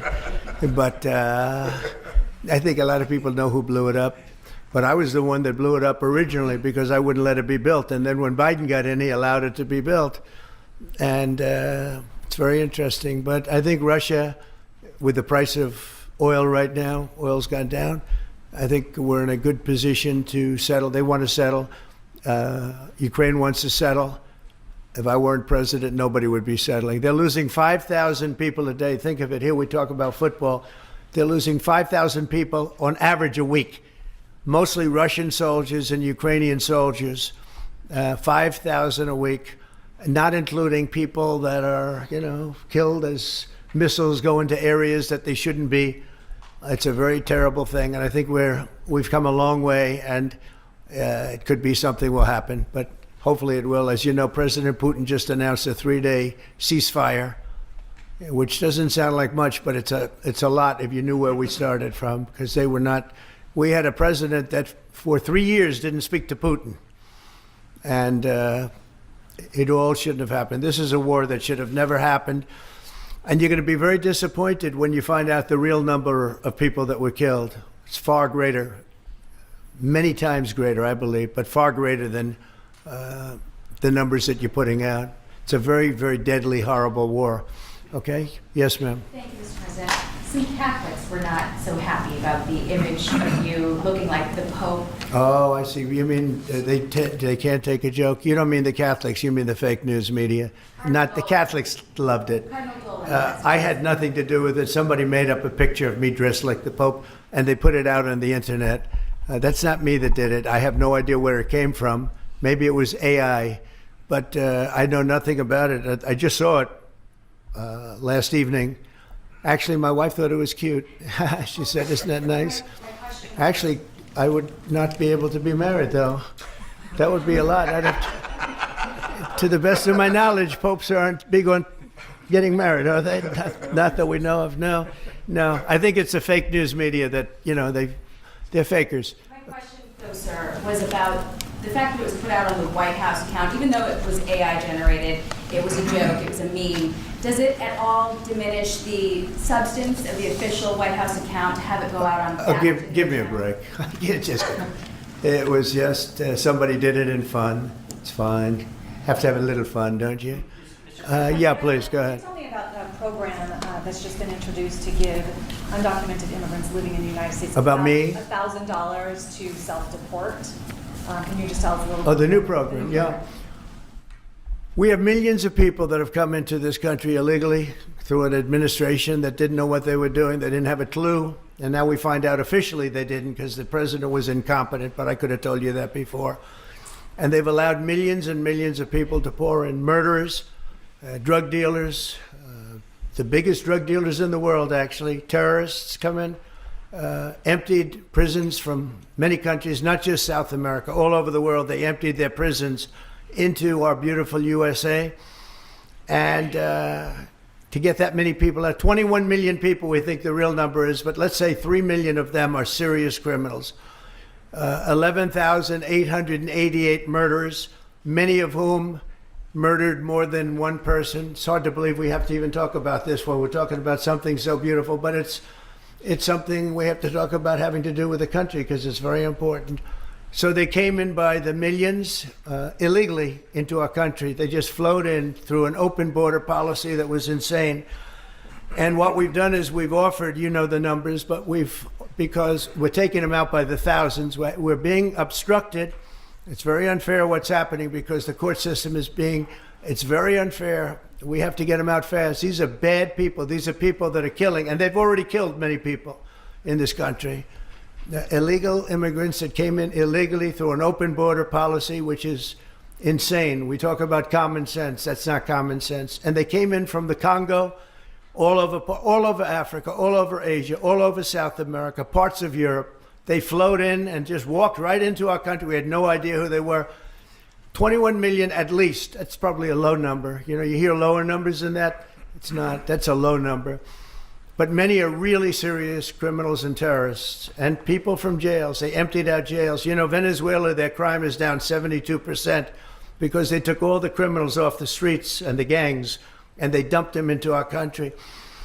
So we're getting them out. It's a very difficult thing with the courts because the courts have all of a sudden, out of nowhere, they said, maybe you have to have trials. We're going to have 5 million trials. Doesn't work. Well, you wouldn't have a country left. But hopefully the Supreme Court will save it. But what they've done is a very, very serious thing. Past presidents took out hundreds of thousands of people when needed. You look at Eisenhower, you look at many of them, and they took people out and they didn't go through any of this. But what we thought we'd do is a self-deport, where we're going to pay each one a certain amount of money, and we're going to get them a beautiful flight back to where they came from, and they have a period of time. And if they make it, we're going to work with them so that maybe someday, with a little work, they can come back in if they're good people, if they're the kind of people that we want in our company, industrious people that could love our country. And if they're not, they won't. But it will give them a path to becoming, to coming back into the country. If they miss that limit, they're going to be taken out of our country. And they will never get a path to come back in. And it'll be a much tougher process. And it's called self-deportation. And by doing that, you're talking about so many millions of people. By doing that, we've taken out thousands of terrorists, drug lords. What we've done is amazing. And as you Tom Homan and Kristi Noem have done an incredible job. They really have done an incredible job. But it's a hard job. So we're going to have a self-deportation where they deport themselves out of our country, and we'll work with them, and we're going to try, and if we think they're good, they have, the people we want, in our country, they're going to come back into our country. We'll give them a little easier route. But if they don't work, and if we take them out after the date, then they're never coming back. And that's the least of the problems that they're going to have. Yeah, please. What's your expectation for your meeting with the Canadian Prime Minister tomorrow? I don't know. He's coming to see me. I'm not sure what he wants to see me about, but I guess he wants to make a deal. Everybody does. They all want to make a deal because we have something that they all want. We have something that they all want. China wants to make a deal very badly. You see what's happening to China. China's being decimated, and I don't want that to happen. But they have to make a fair deal. We were losing hundreds of billions of dollars a year. We were losing think of it, on our trade policies with Biden. We're losing $5 billion a day. I think Josh, as a great businessman, would not let that happen too long, right? How many groups can lose $5 billion a day? Hard to do that. If you lose $5 billion one day, that's the end of that company, right? You're fired. He says, you're fired. Get out of here. So we essentially did that, and we have it down to a very low number. We're doing really well, really well. Yeah. How did you decide to reopen Alcatraz? Can you walk us through that decision? Did I say what? To reopen Alcatraz, how will you use it? How did you come up with the idea? Well, I guess I was supposed to be a movie maker. We started with the movie making, and we'll end. I mean, it represents something very strong, very powerful in terms of law and order. Our country needs law and order. Alcatraz is, I would say, the ultimate, right? Alcatraz, Sing Sing and Alcatraz, the movies. But it's right now a museum, believe it or not. A lot of people go there. It housed the most violent criminals in the world, and nobody ever escaped. One person almost got there, but they, as you know the story, they found his clothing rather badly ripped up, and it was a lot of shark bites, a lot of problems. Nobody's ever escaped from Alcatraz, and just represented something strong having to do with law and order. We need law and order in this country. And so we're going to look at it. Some of the people up here are going to be working very hard on that. And we had a little conversation. I think it's going to be very interesting. We'll see if we can bring it back in large form, add a lot. But I think it represents something. Right now it's a big hulk that's sitting there rusting and rotting. You look at it, it's sort of, you saw that picture that was put out. It's sort of amazing.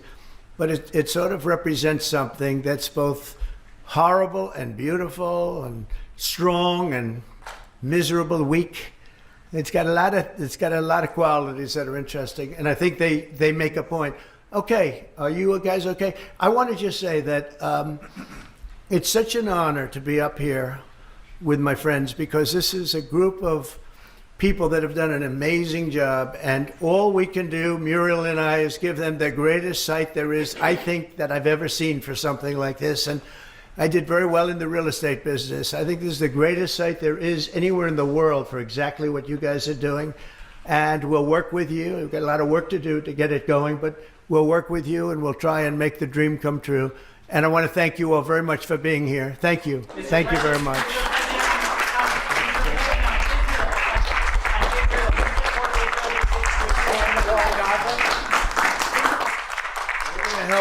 We're going to help the people of Gaza get some food. People are starving, and we're going to help them get some food.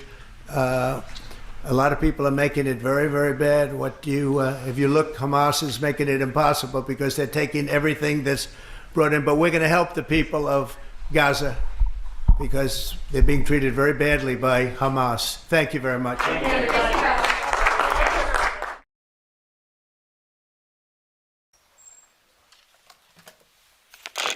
Nice to see you.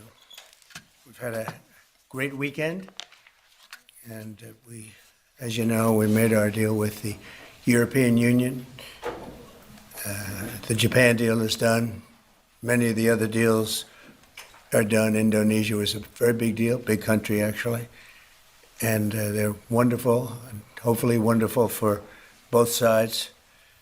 But it's literally trillions of dollars ultimately being brought into our country. And it was something that had to be done, and it is being done, and it's being done properly. We're now negotiating with various other countries, and the rest we're just sending out the bill to. We send a bill, we send a letter saying that you'll pay a certain tariff. Obviously, that's most of them because you have, as you know, hundreds of countries, a lot of countries out there. So we look at the deficit or we look at the surplus and we look at the country and how the country's treated us, and lots of other things go into the equation. And we make a decision as to what that tariff will be, and it's a pretty standard letter from that point on. And I want to tell you, this is something to me, it's a VA bill signing, and it's very important to me and to many of the people in this room. So I'm thrilled to sign the VA Home Loan Program Reform Act into law, and that is something that they've wanted to do for a long time. This legislation provides desperately needed relief to veterans and their families who have fallen behind on their mortgages, of which there are a lot, because we have somebody that doesn't want to lower interest rates and probably won't lower them today. It's a really sort of an amazing situation. And it helps keep our promise to end veterans' homelessness, and we're going to do that for America. We're going to do that for our great veterans. I'm thrilled to be joined by the bill's sponsor, Congressman Derek Van Orden. Where's Derek? Right here. Derek? Hello, Derek. I didn't see you back there. Well, I'm a Navy SEAL. I snuck up. Let's see. And Mike, how are you, Mike? Mr. President. These two gentlemen are terrific. They are working together, and they've been working together, Mike, a long time on this. So I just want to thank you both, and I'll ask you to say a couple of words. An estimated 61,000 American veterans are in danger of losing their homes, as you know. But thanks to this bill, the Department of Veterans Affairs will be empowered to pay loan holders the necessary amount to prevent foreclosures on our veterans, so our veterans won't be foreclosed and put out onto the streets. It's very important. This bill also creates a 5-year partial claim program that could benefit up to 3.7 million veterans. That's the kind of numbers you're talking about. It's big stuff. The costs of the program are fully offset and will add nothing at all to debt. It's common sense legislation that overwhelming support and passed unanimously in the House and the Senate. Wow. When was the last time that happened? That's pretty impressive. My administration is committed to doing everything possible to ensure that our veterans are treated with respect and treated as well as anybody in this country. They're so important. They're so great. They've suffered so much in many cases. In May, I signed an executive order to open the National Center for Warrior Independence in Los Angeles, California, which will house up to 6,000 homeless veterans. You know, until we came along, they treated the veterans far worse than the illegal immigrants. They came in, they were staying in hotels, luxury hotels, and the veterans are staying outside of the sidewalk on the same hotel. Some pictures are just incredible. In addition, we'll also be opening a full-service VA center in New Hampshire, which is the only state in the union to not have a VA center. And I made that promise to the people of New Hampshire a long while ago, and we got it done. It's the only state that doesn't have, and yet you have a lot of veterans in New Hampshire. We're slashing the wait times at VA medical centers, and we're bringing back VA choice and VA accountability, which I had and the Democrats abandoned. It made it so much better. Accountability, meaning if you treat our veterans badly, we treat you badly. You get fired and beyond that. And VA choice is you can get out and you can, if you don't have a doctor ready, willing, and able to take care of you within the VA, you go outside, you go see a doctor, you get better, and we pay the bill. And the veterans loved it. We had a 92% approval rating. And what did the Democrats do? They came along and they ended both of them, and they hired back many of the people that we fired. We fired people and replaced them with great, loving people. But we fired people who were sadists. In many cases, they were sick. They were thieves. They were stealing. And they hired them back. The accountability, meaning the VA accountability, it was a big deal getting it passed because you have unions, you have all sorts of problems to go through. We got it through everything. And the Democrats, as soon as they got back, they hired many of the worst people right back, and we're getting rid of them. But I want to thank the two gentlemen standing behind me, and I'd like to ask you just to say a couple of words, and then we'll take a few questions if you'd like. And we'll sign the bill, and our veterans will be very happy about it. Thank you. Mike, do you want to start? Sure. Well, first off, thank you, Mr. President, for signing this bill today. Let me tell you that not only this bill, which will help make sure that those veterans have got themselves in a situation where maybe they would be foreclosed on, it gives them just a little bit extra help without the government going into a banking business like what we had with the previous administration. I also want to say thank you too, though, for appointing Doug Collins as our secretary for the VA. As chairman of the VA, having the opportunity to work with Doug, one, because we worked together before, but he has the right attitude, and the attitude is the VA is not about bureaucracy. It's about the veterans, and we want to keep it that way. That doesn't mean we don't have a good workforce. What it means is that workforce is focused on the veterans, not on making sure that the VA grows, but making sure that the VA does the job it's supposed to do. And thank you, Mr. President. It's your leadership that allows that to happen. Thank you, everybody, for coming here today. Thank you, Mr. President, for hosting us here. I'm the longest-serving enlisted member of the United States military to ever get elected to Congress in the history of our nation. And I'm unequivocally stating right now that President Donald J. Trump is the most positive, pro-veteran president in the history of this country. And so he backs up his words with deeds, and this is another example of how President Trump is taking care of our veterans. So, sir, I'm very thankful for you, for your leadership, and let's get this thing done and get our veterans into homes. So God bless you, and God bless the United States. Thank you, my friend. Thank you. Let's sign first, and we'll take a couple of questions. Yes. I'll get it done. I've been waiting a long time. And I do want to commend Doug Collins, because I hear he's doing He's doing a fantastic job. He's done an incredible job.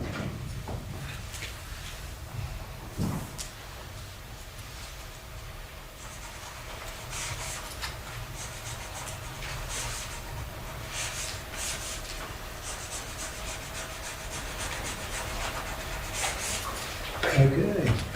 That's a good one. That's a good one. No auto paint?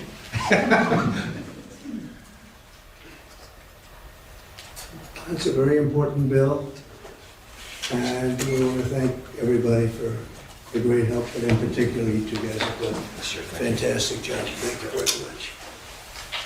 Okay, take a pen. I'll keep that one. Take a pen. Take another pen. And we'll take them and give them to the other people to help. Okay? Very well. Okay, questions? Mr. President, you said that higher interest rates are making it harder for veterans to refinance. There was a stronger than expected GDP report this morning. What do you say to analysts who worry that lowering interest rates would actually lead to inflation? Well, if that happens, then we just raise them. What you do is you lower them, and let's see if there's inflation. Right now, there's no inflation. Everybody thought there would be. All we have is billions of dollars of cash pouring into our country from other countries that took advantage of us for many, many years. You know, they were taken advantage of. We were like the stupid people that didn't know what they were doing. They took advantage of us. Other countries, friend and foe. And by the way, the friend was oftentimes much worse than the foe when it comes to trade.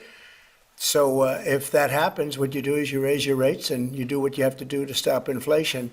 But we're keeping the rates high, and it's hurting people from buying houses, and we don't want that.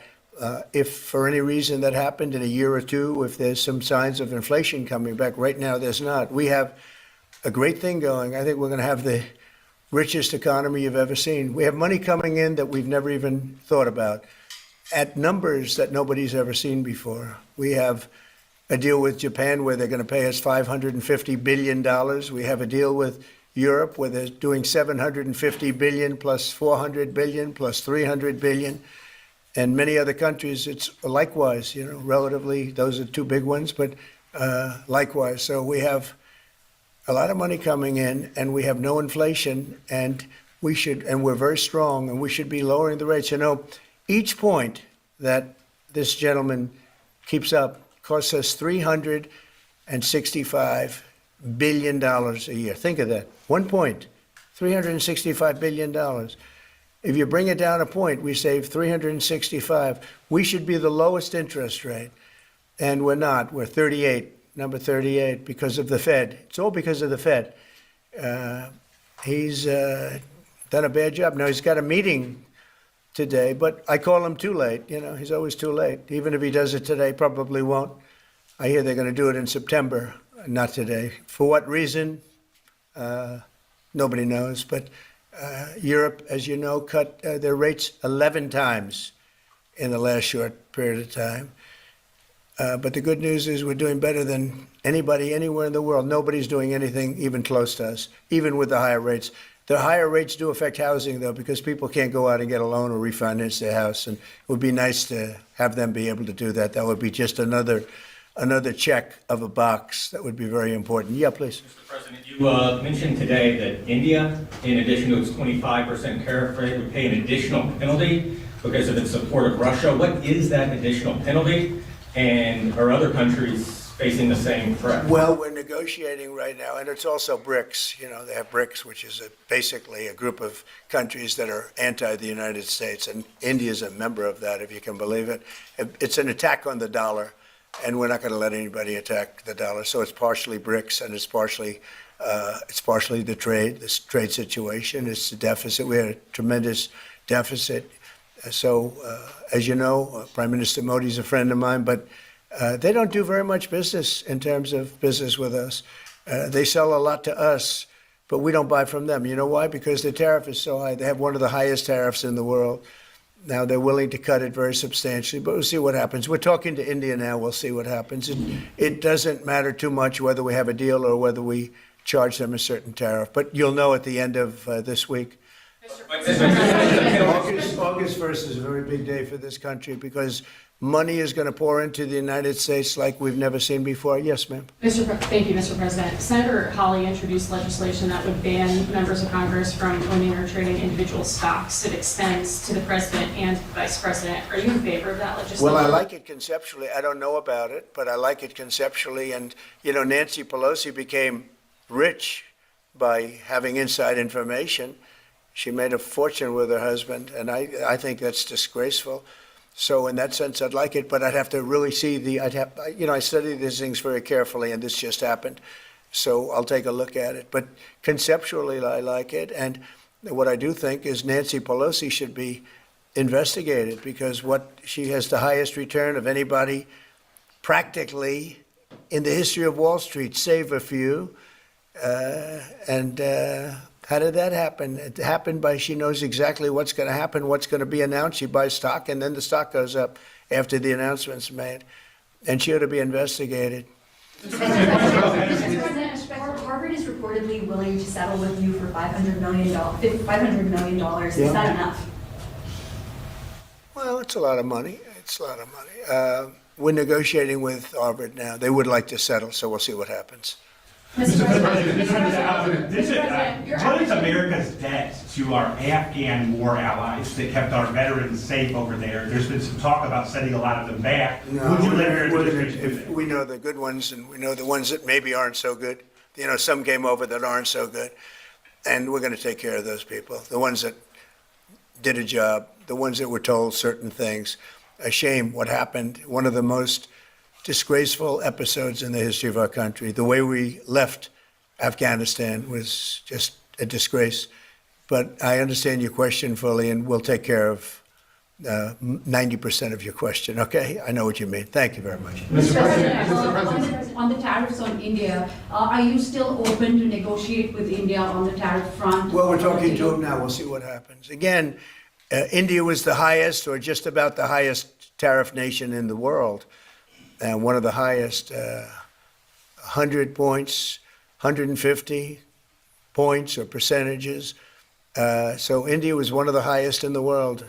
They had won 175%, and higher than that. You know, there's another higher one is Canada. They've been charging our farmers 200%, 300%, 400% for years, and nobody did anything about it. But India is one of the highest, so we're going to see. We're negotiating with India right now. Kash Patel reportedly found burn bags of Russiagate materials, and I'd love to get your thoughts on that. He said what? Burn bags of Russiagate materials. I don't know FBI that. supposedly found. I don't know that. I don't know what you mean by that statement. Say it. Bags full of Russiagate A documents. burn bag. I thought you said appointed a man named Burn Bag. Go ahead. You got to speak up. Thousands of documents in these bags, supposedly burn bags at the FBI in the secret room. Well, I want everything to be shown. as long as it's fair and reasonable, I think it will be shown and it should be shown. And I think he feels that way, and I think Pam feels that way. But it's got to be, it's got to be stuff that really doesn't hurt people unfairly, because you have so many people involved. And if they can do that in a fair way, I think it's great. I think it's really great. The whole thing is a scam.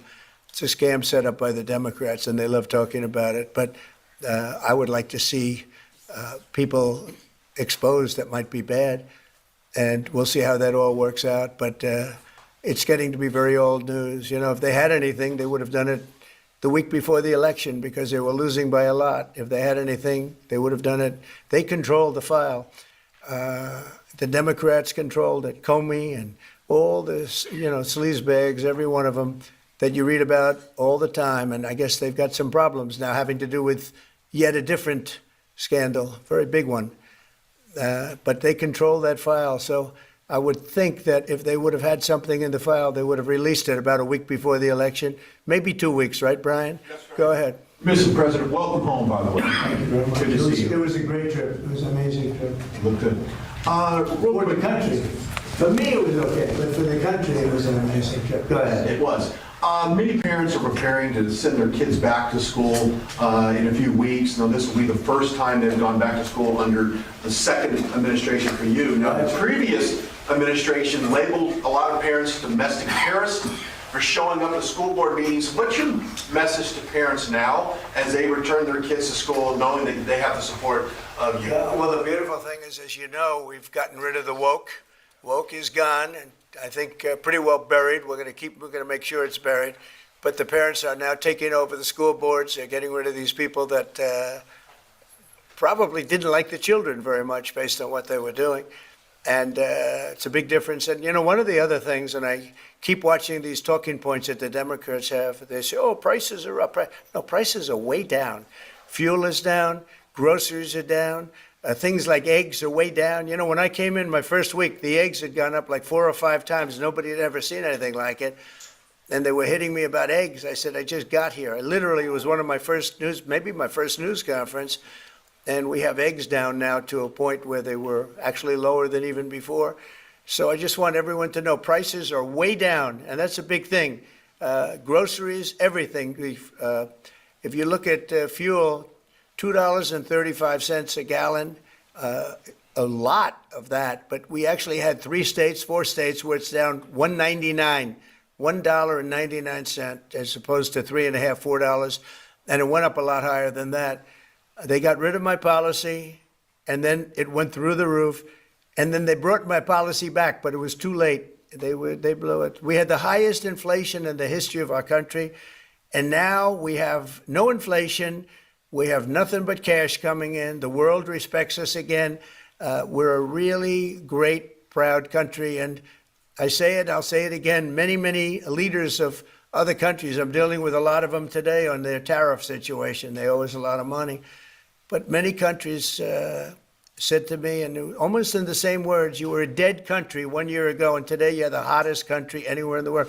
We are the hottest country right now anywhere in the world, and that's why we're taking care of our veterans. Okay? Thank you very much, everybody. China.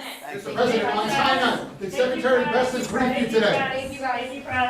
We're moving along with China. We're doing fine with China. I think it's going to work out very well. We're right in step. I think we're going to have a very fair deal with China. Thank you. Mr. President, what did you think Epstein was stealing this women for? Thank you, press.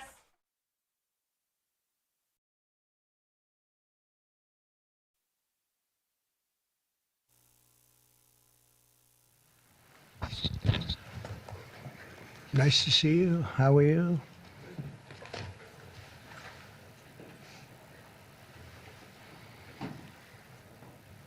We have a lot of athletic talent and great people behind me. And they're going to do some very important things for our country. Nobody knows LT, right? LT, greatest ever. Lawrence Taylor. You look good. You could play right now, I think, LT. You only look that way. Well, I'm delighted to be here with some of the truly great sports legends of all time as we formally announce the newest members of the President's Council on Sports, Fitness, and Nutrition. this is an important step in our mission to make America healthy again. It's something that's very important, what we're doing, very important. Dating back to the administration of President Dwight D. Eisenhower, this council has championed the vigor and strength and vitality of the American people. Today, we continue that very proud tradition. This group is led by two-time major champion and one of the greatest players in the world, one of the highest ranked, and he just had a phenomenal Open Championship, as you probably saw, shooting one round that wasn't so good, and then he came back with about a 65 or something. He was getting a birdie on every hole. They were worried he might not make the cut, and he made the cut by about 200 strokes. It was pretty amazing. And he had a great week, actually. And he's also the longest hitter of a golf ball, I think ever, but, you know, they say ever. I would say ever. And the longest in the world today, and it's Bryson DeChambeau. He's a great guy, been my friend for a long time. And from his storied amateur career, where he won the U.S. Amateur, I think once or twice. Did you win it? It was once, and then the Once? NCAAs as well. Okay, you won a lot of other championships, but U.S. Amateur champion. And then, as you know, he won at Winged Foot, won the U.S. Open in Pinehurst. And Bryson has always been a phenomenal ambassador to sports and to golf, but generally to life, in my opinion. He's a smart guy and a good guy, great guy, loves our country. We're also pleased to be joined by Secretary of Health and Human Services, Robert F. Kennedy, Jr.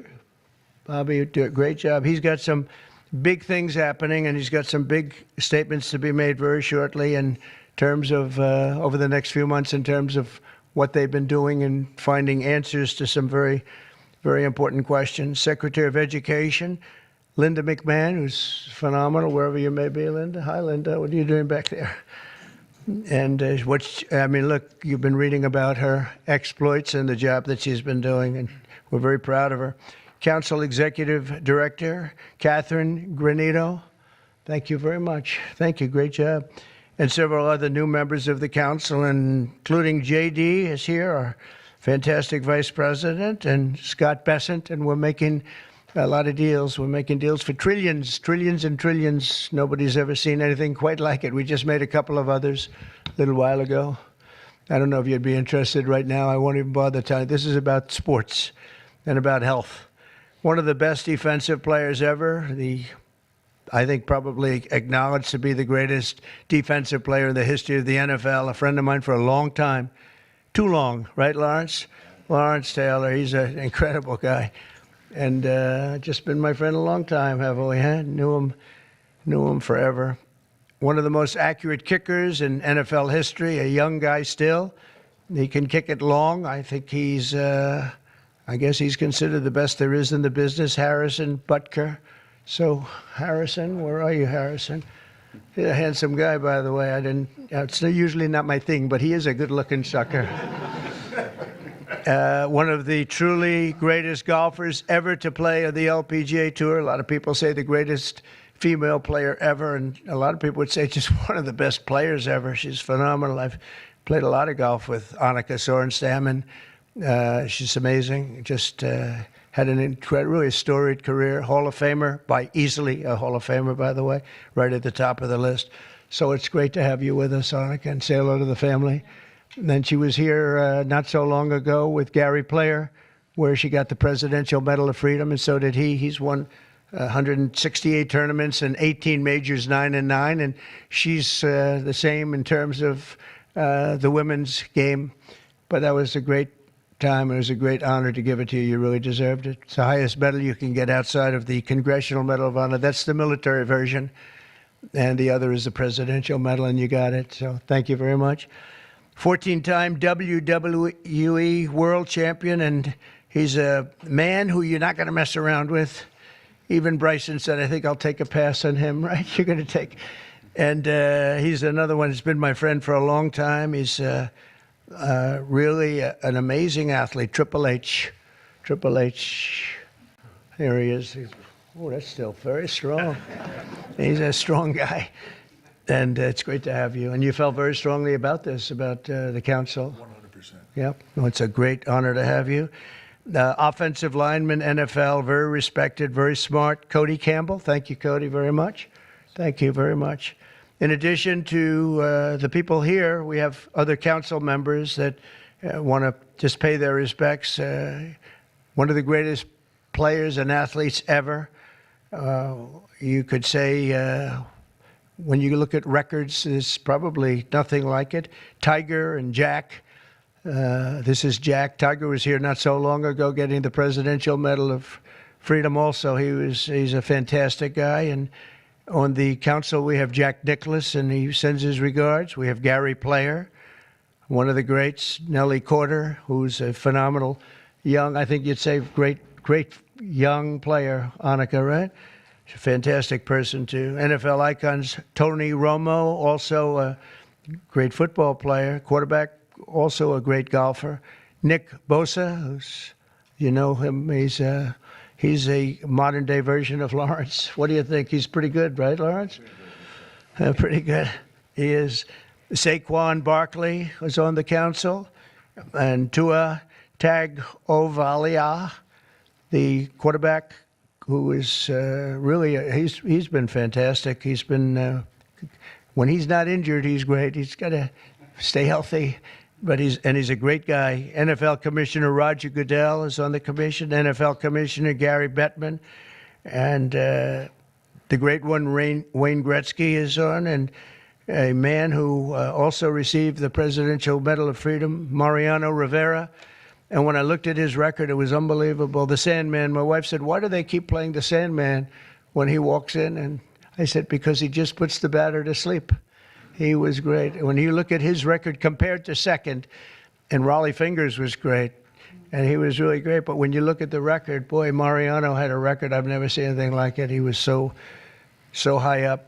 The order that I'll sign today in a few moments directs the council to develop strategies to improve America's physical fitness and renew the American spirit, excellence, competitiveness, and sportsmanship. To that end, I'm pleased to announce that we're officially restoring the Presidential Fitness Test and the Presidential Fitness Award, and it's going to be a very big thing. From the late 1950s until the 2013, graduate scholars all across our country competed against each other in the Presidential Fitness Test, and it was a big deal. This was a wonderful tradition, and we're bringing it back. I think Bryson and everybody here wanted to see if we could bring that back, and it's turned out to be very popular to do. My administration's also pressing forward with the important reforms in sports and athletics, and the group behind me and the others that I mentioned and others that I've asked to join. We have many great athletes I've asked to join the council, and we're going to let some of them come in, but they're going to also be working on college football in terms of what happened. It's a mess. What happened? It's what they're doing with college football, and the fans are upset about it, and players are being taken from team after team and being traded around like playing cards, and a lot of money's passing and nobody knows what's happening. So these people behind me are going to be very much involved in figuring that whole thing out and working on it and trying to bring some sanity to that incredible, not only the football, college sports, very, very bad for women. It's very bad what's happening, because now all of a sudden there's no women that are able to get the money that they're talking about. You know, it seems to be going mostly to football, some basketball, and women's sports are being totally decimated. We know that, Annika, you know, with this. It's all going into football, and some to basketball, and everything else is being left behind. And women are being left behind, and lesser sports are being left behind, and the Olympics is being decimated, because that was like training for the Olympics, and now we're not going to have that many of those sports left. The smaller sports, they're almost going to be completely wiped out. This is crazy what's going on. We banned men from competing in women's sports, and last week the United States Olympic and Paralympic Committee announced that they will be complying with that order, so there won't be men playing in women's sports. That seemed like an easy one. They say it's an 80-20 issue during the campaign. I said, no, that's not 80-20. That's 97-3. Maybe it's 98-2, perhaps. And last Thursday, we terminated third-party pay-for-play schemes in collegiate athletics and effectively saving. We saved college sports, but now we have to we have to heal it because it's really a mess. It's a real mess. This council will play an important role in shaping these new policies and ensuring that we preserve the American athletic tradition for many generations to come. And in the years ahead, we'll have the chance to showcase our nation's athletic dominance in the world stage as we host the America 250. So we have America 250, and we have, it's going to be incredible, the Patriot Games. But we have the Ryder Cup, we have the President's Cup, we have the 2026 FIFA World Cup. So we have the World Cup here, we have the 2028 Olympics. So when they cheated on the election and they picked somebody that wasn't supposed to be there, I was very upset before that because I got the Olympics and I got the World Cup. I was the one that did it. I can't say I got America 250. It just happened to be 200. I'd like to take credit for that, but I don't think I'll be able to. But we have a big thing coming up. But I was very upset because I got them and it was skipped an election season. And so it took place in the next term after the term that we were supposed to have. And I was extremely angry. And then when I won, I said, wait a minute, I think I just picked up the Olympics and I just picked up the World Cup. So it worked out sort of cool. But I want to, again, thank everybody in the council. They want to work too. These are people that really, we only do it by request. And people, they want to work and they want to make things better. And I hope they can make college sports better. They can heal it. They can find a solution. It's not going to be that easy. But you have a lot of smart people. So I'd like to begin by introducing Bryson to say a few words, and then we'll have Triple H, and we'll have a couple of other people say something, and then I'm going to sign that good-looking couple of pieces of paper, and it means a lot. It's going to be a very important council, and thank you all for being here. Bryson, please. Thank you, everybody, for being here. And first off, I'd like to say thank you to President Trump and Vice President Vance for your support and this initiative and council. And to be honest, I never would have thought that this opportunity would have been here right at our doorstep. We have an opportunity at being the 70th anniversary of the President's Council on Sports, Fitness, and Nutrition to literally change the fabric of kids' lives. And our first initiative is to bring back and reignite the President's Fitness Test, and then also reestablish some key other metrics on guidelines around building some communities, and also, again, with the President's initiatives around college, we think we can help in that regard too. But we've got a great established council with us that we believe we can change the fabric of our communities and kids' livelihoods for the future generations that are to come. I can't thank you guys enough, and looking forward to making massive changes in kids' lives and in our America's future. Thank you. Thank you. Please. First of all, I'd like to say the same. Thank you to President Trump. Thank you for this honor. I'm humbled by it. I'm truly honored to be on this. Vice President Vance, thank you very much. Secretary Kennedy, truly appreciate all that everybody is doing for the health and wellness of the entire country. For me, since I was 14, this has been such an important part of my life. Health, fitness, sports, nutrition, all of it. I think learning that at a young age sets you up for success in life. And without it, you're at a lesser place for it. So I look forward to the opportunity to do this. I look forward to the opportunity to help make our youth healthy, help get them engaged in sports, and let them learn what it takes to be successful in life. So thank you very much for the honor. Thank you. Very much. Thank you. Bobby, please. Thank you very much, Mr. President. In December of 1960, a month after he won the election, my uncle, who was about to be president, wrote an article for Sports Illustrated called The Soft American, and he was lamenting the fact that America had prided itself on its beef jerky toughness, and that we were losing that. We were falling behind Europeans, we were falling behind other nations, and he was signaling with that article that he was going to make physical fitness of our kids the centerpiece of his administration. And I'm so grateful to President Trump for bringing back this tradition. I was talking to Paul before we went in here. We were part of the Council on Physical Fitness when we were kids. And you had to do sit-ups, you had to do pull-ups, you had to do shuttle runs, you had to do 1 mile runs. And they awarded the top 15% with a patch and with recognition and with certificates. And for me, it was a huge item of pride when I was growing up.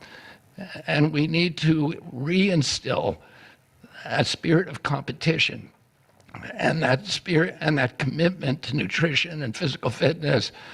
And I'm so grateful to President Trump for your leadership in bringing this back for our country. Thank you very much. Honored representing the great women in sports, please. Thank you. Thank you, Mr. President, Vice President Vance. This is truly an honor. I want to thank the team behind me here for giving us trust to be able to do this. Sport has always been part of my life, and the importance of living a healthy, active lifestyle cannot be any more important than nowadays. So thank you for the trust, and I can't wait to get to work to make a difference in kids' lives, but also in people's lives. I think the time is so important. Obesity is the highest it's ever been. Mental health, as we all know, the need ought to be tackled. So thank you for the trust, and look forward to going to work with the team behind me. Appreciate it. Thank you, Donna. Lawrence, you want to say a few words? Come on up. Come on. He's a little shy, but once he gets going, nobody can stop. Oh, no, that don't stop. I'm just proud to be on this team. I don't know why. I don't know what we're supposed to be doing, but I'm here to serve, and I'm here to serve you. Okay, so I'm going to do the best I can for as long as I can. Thank you very much. Nobody like him. Come on, young superstar. Obviously very excited to be here. Thank you, Mr. President, for allowing me to serve on the council. Just excited to do my part to help make America healthy again, to help our youth be healthy and thrive and grow up and be great citizens of this country and be great family members and contribute to this great country. And I think you have to be strong in mind, in body, and soul. So thank you so much for allowing me to be here. Thank you. Thank you very much. JD? Okay, sure, sir. Well, thank you all, and thanks to the president for setting up this important commission. Thanks to all the great athletes for lending their credibility to it. I think all of us who have young kids at home just know that kids are healthier, they're happier, they do better when they're out there, they're being active, they're playing in sports, they're hanging out with their friends. I think all of us have thought at one point in the last few years that kids spend a little too much time on their phones, maybe a little bit too much time in front of the TV, and we just want kids to do better. We want them to be healthier, we want them to be happier, and we know that getting out there, playing in sports, and being active and healthy and physically fit is a critical part of this. So all due credit to the President and Secretary Kennedy's leadership. This is all about just making our kids better citizens, better people, and happier in their daily lives. And I think this is a great team to get it accomplished. Thank you, sir. Okay, let's sign this. Linda, come on. Let's sign this. Belinda. Yeah, she's doing pretty well, right? Huh? Oh, this is amazing. Good job.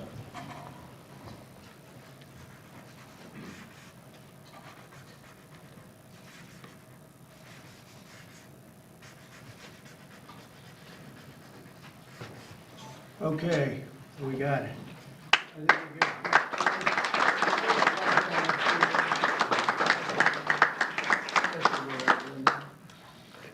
Okay, we'll pass them around, please.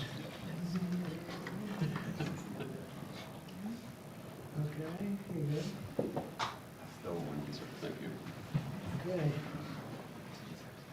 It is not signed with an auto pen. There's no auto pen. We don't want auto pens in the White House. Okay?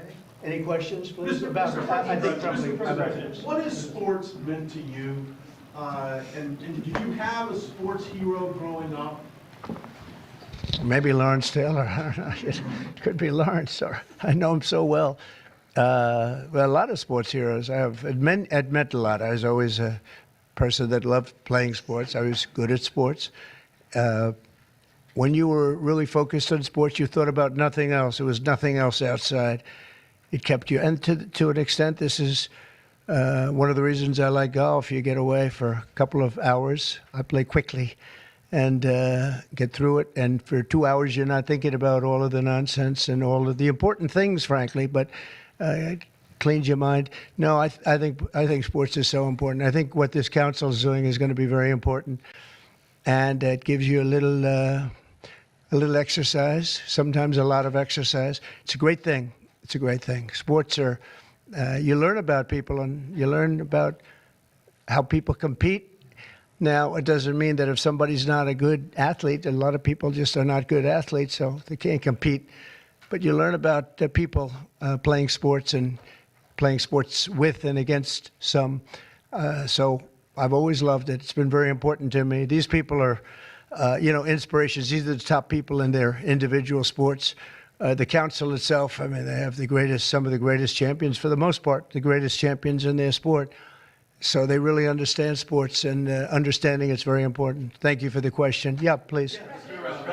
Please, go ahead. Yeah, Mr. President, can you talk about your plans for the new ballroom that was announced today? Yeah. The $200 million, that's going to be paid for by yourself? By me, yeah. Private donations? It's a private thing, yeah. I'll do it, and we'll probably have some donors or whatever, but it's about $200 million. So we've been planning it for a long time. They've wanted a ballroom at the White House for more than 150 years, but there's never been a president that was good at ballrooms. I'm really good. In fact, I looked at one that we just built in Turnberry in Scotland, and it's incredible. We're good at building. I'm good at building things, and we'll get it built quickly and on time. It'll be beautiful, top of the line. We've retained the best architects and engineers, everything else. It'll be built over on the east side, and it will be beautiful. It'll be views of the Washington Monument. It won't interfere with the current building. It'll be near it, but not touching it, and pays total respect to the existing building, which I'm the biggest fan of. It's my favorite. It's my favorite place. I love it. But they've wanted it, and when they have big events, you entertain the president of China or the president of any place, and you have big crowds. They've always had to get a tent. And you've probably been to some of them, Bobby. When it rains, it's a disaster. And the tent's 100 yards. That's more than a football field away from the main entrance. And people are schlopping down to the tent. It's not a pretty sight. The women with their lovely evening gowns, all of their hair all done, and they're a mess by the time they get. And they've always wanted to have it. And I said, in the first term, I said, if I get another shot at this, I'm going to do a ballroom. I was pretty busy in the first because I was running the country, and I was also fighting for survival with all of the lunatics I had to beat. But it worked out, obviously, it worked out very well because here we are. But I always said I was going to do something about the ballroom because they should have one. So we'll be leaving it. It'll be a great legacy project, and I think it'll be special. You saw some renderings of the initial. I think it'll be really beautiful. No government dollars, no. Extremely busy week between this executive order, trade, Russia, Gaza, but also the family of Virginia Giuffre released a statement overnight in response to some of the comments that you made this week. You said that Jeffrey Epstein stole people from Mar-a-Lago. At the time, did you know why he was taking those young women, including Virginia? No, I didn't know. I mean, I would figure it was ABC fake news that would ask that question, one of the worst. But no, I don't know really why. But I said, if he's taking anybody from Mar-a-Lago, he's hiring or whatever he's doing. I didn't like it, and we threw him out. We said we don't want him, at the place. This is a story that's been known for many years, as you know. But it's, I didn't like it that he was doing that. Yeah, please. If Canada moves forward with Palestinian state, Say it again. If Canada moves forward with recognizing the Palestinian state, is that a deal breaker? Well, we're going to see. No, I didn't like what they said, but that's their opinion. I didn't like that. Not a deal breaker, but we haven't spoken to Canada today. He's called, and we'll see. But we have made a few deals today that are excellent deals for the country. We're taking in literally trillions of dollars for the country. This is making our country very rich and respected again. We have, I tell these people, and I say it as much as I have to say it, but every leader is at NATO, and I was in the Middle East with the three great countries, three great leaders, Qatar, Saudi Arabia, UAE, and everybody said the same thing. All of the NATO countries, essentially, they said that we were a dead country. 1 year ago, we were a dead country. Now we're the hottest country in the world. Look at you people. We're the hottest country anywhere in the world. We're doing great. Yeah, do you have a... Canada currently. What's the holdup with the negotiations with Canada? Well, they have to pay a fair rate. That's all. It's very simple. They have been charging very, very high tariffs to our farmers, some over 200%. And they've been treating our farmers very badly. They've been treating our country very badly for years. And look, we like Canada. I love Canada. I have so many friends in Canada. But they've been very poorly led. They've been very, very poorly led. And all we want is fairness for our country. That's all. You know, they want to be under the, as we call it, the Golden Dome. And I said, well, you know, you're going to have to pay for that. They want a lot of things from our country, and for years we did it. We basically protect them with our military. They spend very little money on their military, as you know, not an acceptable amount of money. Yeah, please. Thanks a lot, Mr. President. Your tariffs policy goes into effect tomorrow. Yeah. As you know, a federal appellate court today heard oral arguments about whether or not you had the authority to unilaterally impose those tariffs. I'm not going to get you to weigh in on the legal arguments, but you're weighing your decision to do that, your authority to do that, based on a 1977 law that's never been invoked before. Why didn't you invoke this Well, we've law? been winning all along, just say it. I just want to ask you, why didn't you invoke this law in your first term? You could have taken in billions upon billions of dollars in your first term, but you waited until your second Yeah, term. because in my first term, I was fighting lunatics like you who were trying to do things incorrectly and inappropriately to a president that was duly elected. And we did do certain tariffs in the first term. If you look at China, we took in hundreds of billions of dollars from China.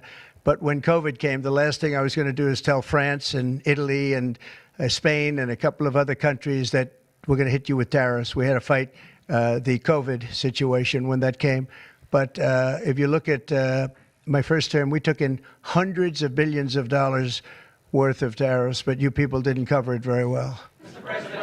Yeah, please. Go ahead. Thank you so much. I'm representing the foreign policy today. I'm asking you two questions on foreign policy. The first one, do you plan to re-engage diplomatically with Iran, go with direct talks with them, or are you happy with the current situation, having no deal with Iran? Well, Iran has been acting very badly. They were decimated. Their nuclear capability, that potential, which could have happened within 3 or 4 weeks, was decimated. It's been obliterated. The Atomic Energy Commission said the place is just decimated. Now they can start again, but they'd start in different sites because they were hit. I tell you what, the job these pilots did with their B-2 bombers, those unbelievable machines, they traveled 36 hours without stop. And they hit every single target. Every bomb hit they went right down the chutes. And then, as you know, we shot 30 rockets from submarines that were hundreds of miles away, and they hit every target. So they can start again, but they haven't been saying the right thing. I will say Iran has not been saying the right thing. They have not been speaking nicely, and they should be. Yeah, please. Not lowering interest rates again. Many people say that he's playing politics with the futures of millions. Well, he is. We call him Too Late. He's Too Late. It's his new nickname. He's Too Late, pal. He's a terrible Federal Reserve Chairman. Not only that, he's building a building. He's at $2.9 billion. It's actually 3.1 if you include other areas that are essentially the same thing. Way over budget, has no idea what he's doing. And I would say he's probably good at that compared to what he does with interest rates. But, you know, we have him there, and it was a mistake. I put him in, and then Biden extended him. And Biden only extended him because he knew I couldn't stand him. And that turned out to be not a good thing for Biden. Although he did lower interest rates just prior to the election. Didn't work out too well for them. But he did lower them pretty substantially just prior to the election. No, he's a political hack, not very good. He's not a smart guy, Brian. Mr. President, sports fans have been very supportive. We go back to the original names of Cleveland Indians, the Washington Redskins. Oh, I love that. Love the sound of that. Well, I do the Washington Redskins. I think they should do it. I told the mayor and I told people that they should bring back the name. If they bring back the name, you'll have a lot of excitement. And I mean, Cleveland Indians, how about that? That was an original franchise, 1903 or something, 1906, an original, the Cleveland Indians. And what do? They changed the name from Indians. What's wrong with the word Indian? You know who is upset about it? The Indians are upset about it. They're upset about Redskins, too. So Redskins, I guess you'd say it was a little bit lesser of a case, but people want to see the Redskins, and the Indians want to see the Redskins back. No, I recommend it. I was asked that question the other day. The Washington Redskins, it's a fabled franchise. And now, I don't even know what the hell their last name is. What are they to Commanders or something? Is it Commanders? It's not a good name. President Biden, sir. Wait a minute. Biden, sir, may I ask you a question? Wait a minute. No, not you. You. Mr. President, Kamala Harris, as you know, is not running for governor of California. She's not going to do it. What do you see in her political future, sir? Well, she can't speak. She can't talk. She can't do an interview. I thought it was a very strange campaign that we had. But, you know, I had two of them. We were up by like this massive number of points on Biden, and they said, let's change to Kamala. Nobody knew who Kamala was. Nobody knew her last name, Harris. They said, we're going to get Vice President Harris. Everyone said, who the hell is Harris? They only knew her by the first name. But no, I thought she was a terrible candidate. Look, don't forget, she didn't really get the nomination. I mean, that whole nomination was strange. She was the first one out. You know, she took a good amount of points with her when she announced, but nobody knew her. And once they got to know her, she dropped out very shortly after she started. And she started with a pretty good, you know, she was like in second or third place. But I don't know. I mean, I wouldn't call her a skilled politician. Would you? She's also coming out with a book. Any plans to buy it? I don't know. I think I'm going to buy it. I'd love to see it. No. I'd find it. Look, I find everything in politics interesting. I sort of enjoy politics. She wasn't a skilled person. You know, you have skilled politicians, really skilled politicians, and then you have some that aren't. And she was put in a very tough position, I think. She did have a 6-week honeymoon. They were told me, the pros said, you know what, she's going to have a 6-week, and she did. She was like untouchable in terms of everybody thought great. But she didn't do any interviews or anything, which was strange. Not even friendly interviews with friendly reporters like her, right there, a really friendly reporter. And you know what happened? People said, what's wrong with her? Why isn't she doing?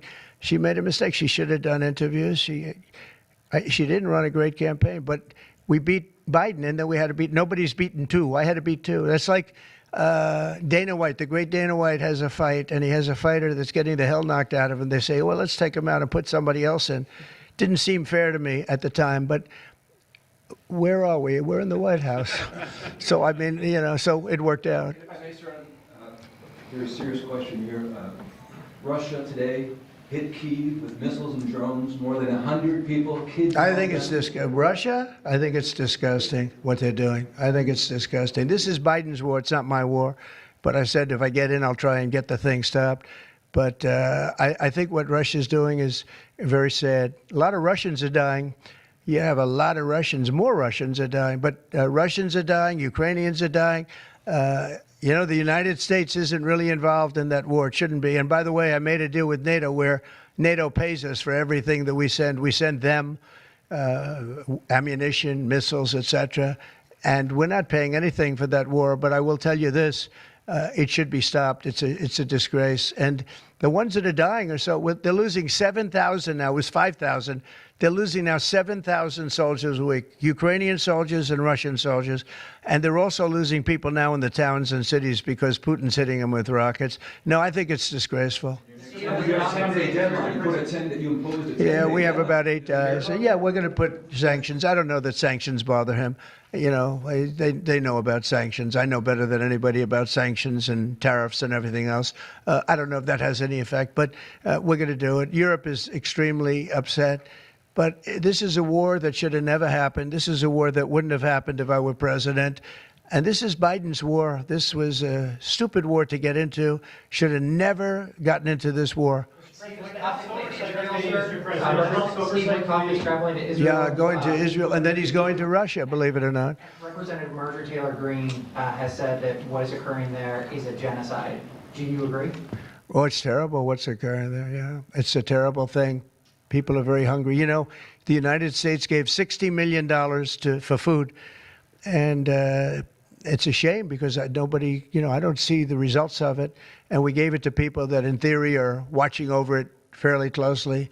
We wanted Israel to watch over it. Part of the problem is Hamas is taking the money and they're taking the food. But we gave $60 million a couple of weeks ago. Nobody said anything about it. Nobody said thank you, but I didn't need the thank you. I just wanted the people to get fed, and we're helping out financially with that situation. It's a terrible situation.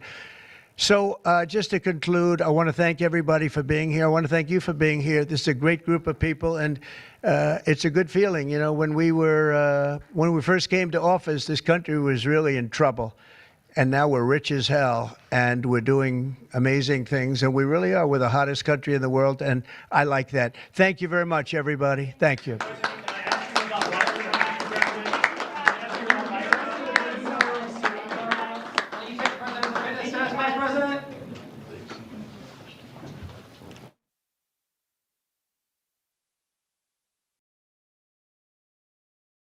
Ladies and gentlemen, please welcome Casey Wasserman, Chairman of LA 28, the Vice President of the United States, J.D. Vance, and the 45th and 47th President of the United States, Donald J. Trump.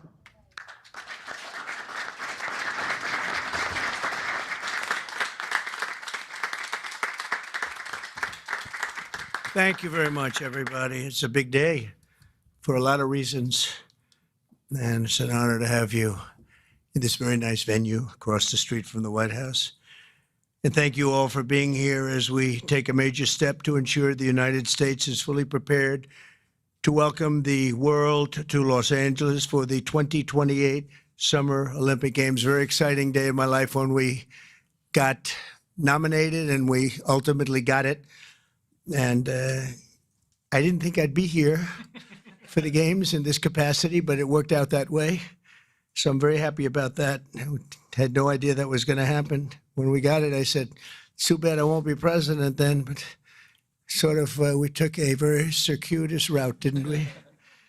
In my first term, we were instrumental in helping the city of Los Angeles win the bid to bring the Olympic torch back to American soil, and today I will sign an executive order establishing the White House Task Force on the 2028 Summer Olympics, mobilizing the entire federal government to ensure the games are safe, seamless, and historically successful. It's going to be amazing. I think it's going to be amazing.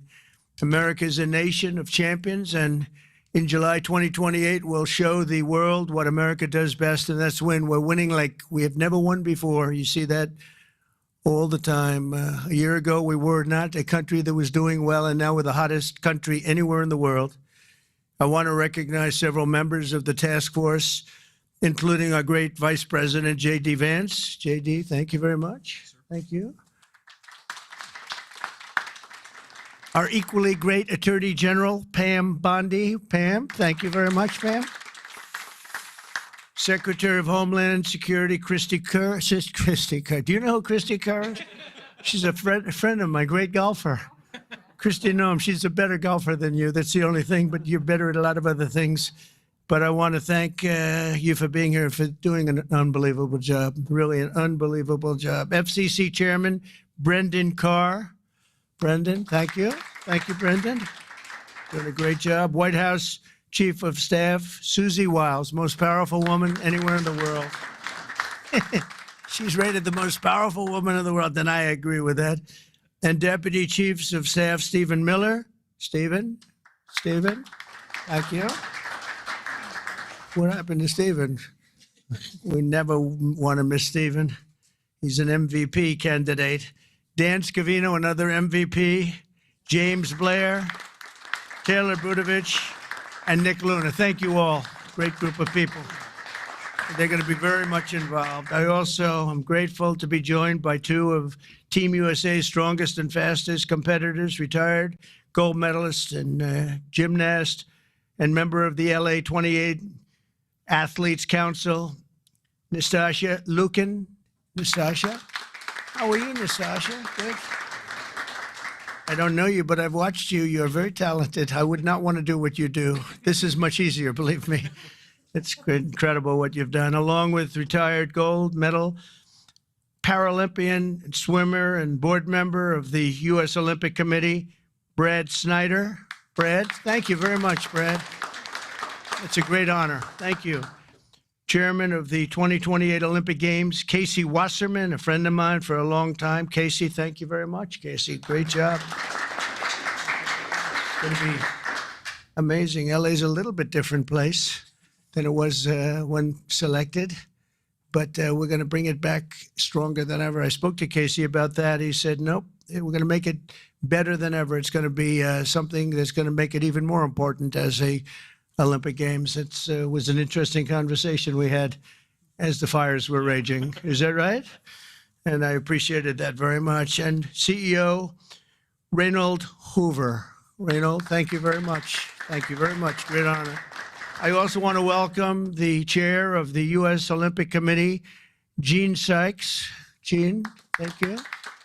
Thank you, Gene, very much. And thank him for recently banning men from competing in women's sports. That's a big deal. Thank you very much. It's amazing the way I don't hear any applause for that when everyone feels it. It's a 97, don't worry about it, Gene. That's a 97-3. It's not 80-20, it's 97-3. But nobody wants to clap. It's crazy. The United States will not let men steal trophies from women at the 2028 Olympics, so we appreciate the fairness and everything else that you've shown. Also with us today is LA 28 board member Reince Priebus, and also Kevin McCarthy. I want to thank Kevin McCarthy and Reince. Thank you, Reince. And thank you, Kevin. And the LA Olympics is shaping up to be a wonderful moment for America. It's going to be incredible. It's so exciting. And with today's action, I'm directing the Department of State, the Department of Justice, the Department of Homeland Security, the FBI, the Secret Service, the Department of Transportation, and many other departments and agencies to use every tool at their disposal to ensure a fantastic, safe, and beautiful event. In 2028, the Olympics is bringing back our national pastime, baseball. Wow, that's great. With teams playing under the lights at the legendary Dodger Stadium, and it is legendary. It's beautiful, one of the most beautiful. Squash players will go head-to-head inside the world-famous Universal Studios. Triathletes will sprint beneath the sun shining down on Venice Beach. This will be one of the great venues. I mean, when you think of it, right? It's going to be so incredible. Soccer teams will face off at the legendary Rose Bowl. Sailors will race through the waters near the port of Los Angeles, and the opening ceremony will take place at the beautiful Memorial Coliseum, just like the Olympics of 1932 and 1984. That was something. Those were very important Olympics. 1932 was a very important Olympics, wasn't it, huh? For 8 straight consecutive summer games, no one has won more medals than Team USA, which is incredible. We want to keep it that way. Over the years, Team USA has won triple the number of Summer Olympic gold medals as the next closest country, and I'm confident that that's going to continue in 2028. That's an amazing achievement, by the way. Between the LA Olympics and the FIFA World Cup next year, we have the World Cup and we have the Olympics, got them both. It's a great time to be a sports fan in America. And maybe, you know, I don't want to say most importantly, but it is a celebration of 250 years. We have our 250th anniversary also during the year. And it's going to be between the three of them. I think there'll be no other time that we've ever had in our history like that. So I'd like to ask the LA Olympics Chairman, Casey Wasserman, to say a few words. And I appreciate it very much, Casey. Great job you've done. Thank you very much.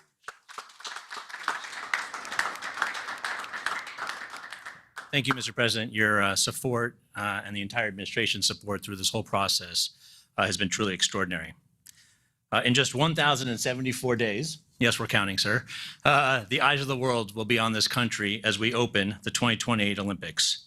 And it feels just like yesterday, and you were just president-elect in December of 2016, that you leaned into this process back then. And you've been supportive and helpful every step of the way, and we wouldn't be here without you, so we greatly appreciate all your support. Thank you very much. Our games plan is near final. We've announced a competition schedule. Some of the greatest brands in America have stepped up to support these Olympic Games as commercial partners. And now with the creation of this task force, we've unlocked the opportunity to level up our planning and deliver the largest and, yes, greatest games for our nation ever. We expect more than 150 heads of state will come to the Games. We'll host approximately 11,000 Olympic and 4,500 Paralympic athletes. They'll participate in 800 competitions at 49 competition venues. This will be the equivalent of producing 7 Super Bowls a day, sir, for 30 days. Yeah. But we are now focused more than ever on delivery, and we can't do this alone. I want to thank President Trump and the entire administration for their support and their partnership as we work to bring these games home. These will be truly America's games. We expect millions of fans from around the country to participate and attend events. And for the first time in history, we're going to take the Olympic torch relay to all 50 states. The most states it's ever gone to is 38, but in 2028, we will touch all 50 states. And sir, if you'd like to run on Park Avenue again to revisit history, you're more than welcome. And we're thrilled. But this administration has delivered critical security funding in the recent bill that will be used by local and state agencies and the federal government to make sure that our games are safe and secure and ultimately the best place to experience and be an Olympic fan. We remain incredibly confident in our ability to deliver the greatest games ever, and that starts with the support of this administration every step of the way. Thank you, sir. Thank you.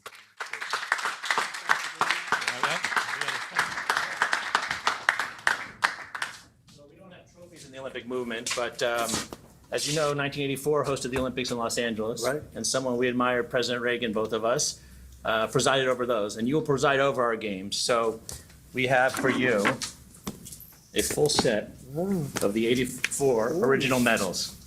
Wow.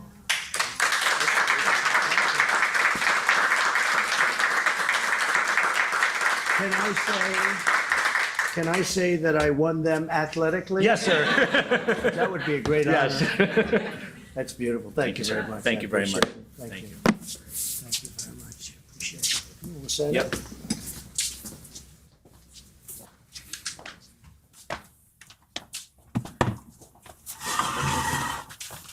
Okay, come on around, everybody. This is a big one here. Yep. Okay.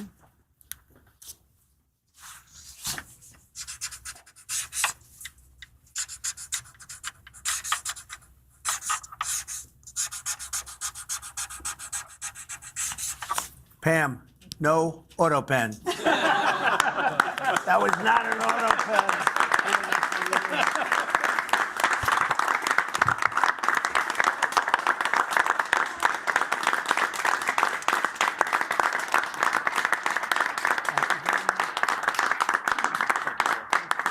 Thank you very much. Fantastic.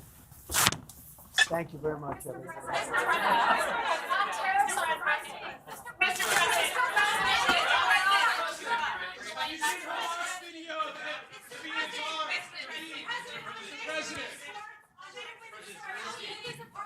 Go ahead, please. Go ahead. Go ahead.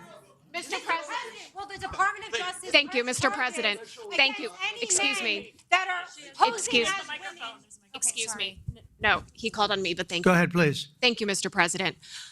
Do you still plan to follow through on your threat to impose 100% tariffs on all countries that purchase Russian energy, including China? Well, I never said a percentage, but we'll be doing quite a bit of that. We'll see what happens over the next fairly short period of time. But we'll see what happens. Yep. You know, they have a meeting tomorrow. We have a meeting with Russia tomorrow. We're going to see what happens. We'll make that determination at that time. Yeah, please go ahead. Thank you, Mr. President. Thank you for calling on me. Thank you, Mr. President. On Ukraine, President Zelensky just signed a law allowing for citizens age 60 and above to serve in the military. We've seen dozens of videos of young men being hauled into vans and dragged to the front lines against their will. And we've even seen videos of a young man with Down syndrome serving on the front line. When you campaigned, you said you wanted to see the people stop dying. A lot of people admired that statement. Now the people dying are elderly, mentally handicapped, and conscripts.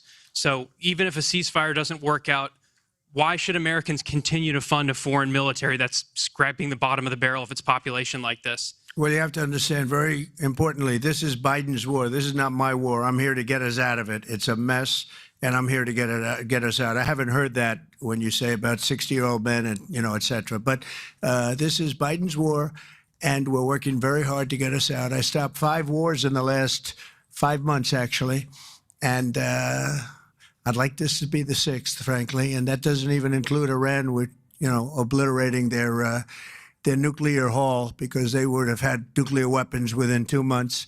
But stopped a lot of wars.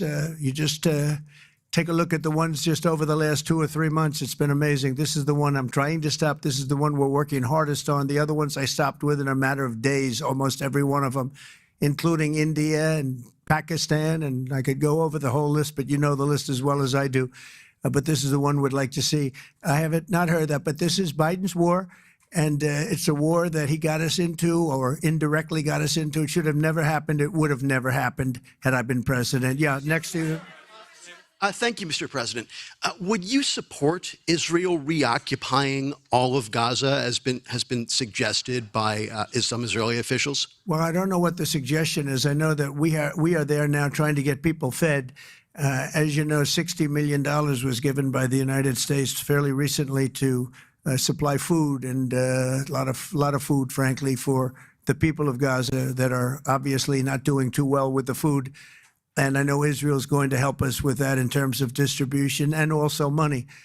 We also have the Arab states are going to help us with that in terms of the money and possibly distribution. So that's what I'm focused on. As far as the rest of it, I really can't say. That's going to be pretty much up to Israel. Yeah, please. Go ahead, please. Thank you. On transgender athletes in the Olympics, back to the safety, especially of female combat boxers, will the Department of Justice considering pressing charges against any man that tries to masquerade as a woman coming into this country to beat up American athletes? And secondly, would your administration consider genetic testing so that these people can prove that they're actually women competing? Well, I think there is going to be a very strong form of testing. As far as charges, I'd have to ask the Attorney General about that. I don't know. But there will be a very, very strong form of testing. And if the test doesn't come out appropriately, they won't be in the Olympics. Yes, ma'am, please. Go ahead, please. White. Thank you. Mr. President, do you believe that the U.S. committee would have made this decision on men and women's sports if you weren't president? And do you believe that this decision will stay in place once you are no longer president? I think they probably would have, because it just seems to be an issue that most people feel should be. I can't really say. You could have asked Chairman Wasserman, but I would say that, there's a possibility. It could go either way if you really want to know the truth. I feel strongly about it. I ran a campaign, at least partially on that. That was one of the many issues that I talked about: open borders, the economy, taxes, all of the things. But that was certainly one of the issues. So I really can't, I really don't know. Could have gone either way. Please. Have you decided on a replacement for the Fed governor? For Fed governor, I'll be making that decision before the end of the week, and we'll either decide on one for permanence or the 4-month period, the term. There's a term of about a number of months. We have a couple of candidates. Everybody wants it, okay? It's not a couple, but we've narrowed it to a couple of candidates. And we've also, we're looking at the Fed chair, and that's down to 4 people right now. Very good. Well, I can tell you, because I've already said there's 2 Kevins and 2 other people, okay? Brian? Thank you, Mr. President. This has to do with the safety aspect of the Olympics. What can you do as a president to ensure that Southern California, the greater Los Angeles area, is safe from any fire danger, that the state clears away brush in state parks, the reason why this last fire happened in Pacific Palisades? What can you ensure for that? Well, as you know, Brian, we have, I've been fighting with them for a long time about allowing the water to come down from the Pacific Northwest, essentially. And we actually opened up that water pretty strongly. We got a lot of opposition from the governor, and we opened it up anyway, and the water is coming down. That we want it opened further. They have a lot of water. They send it out into the Pacific Ocean in order to protect the smelt. It's a little tiny fish that's not doing very well, especially when they don't have water. They really do badly, okay?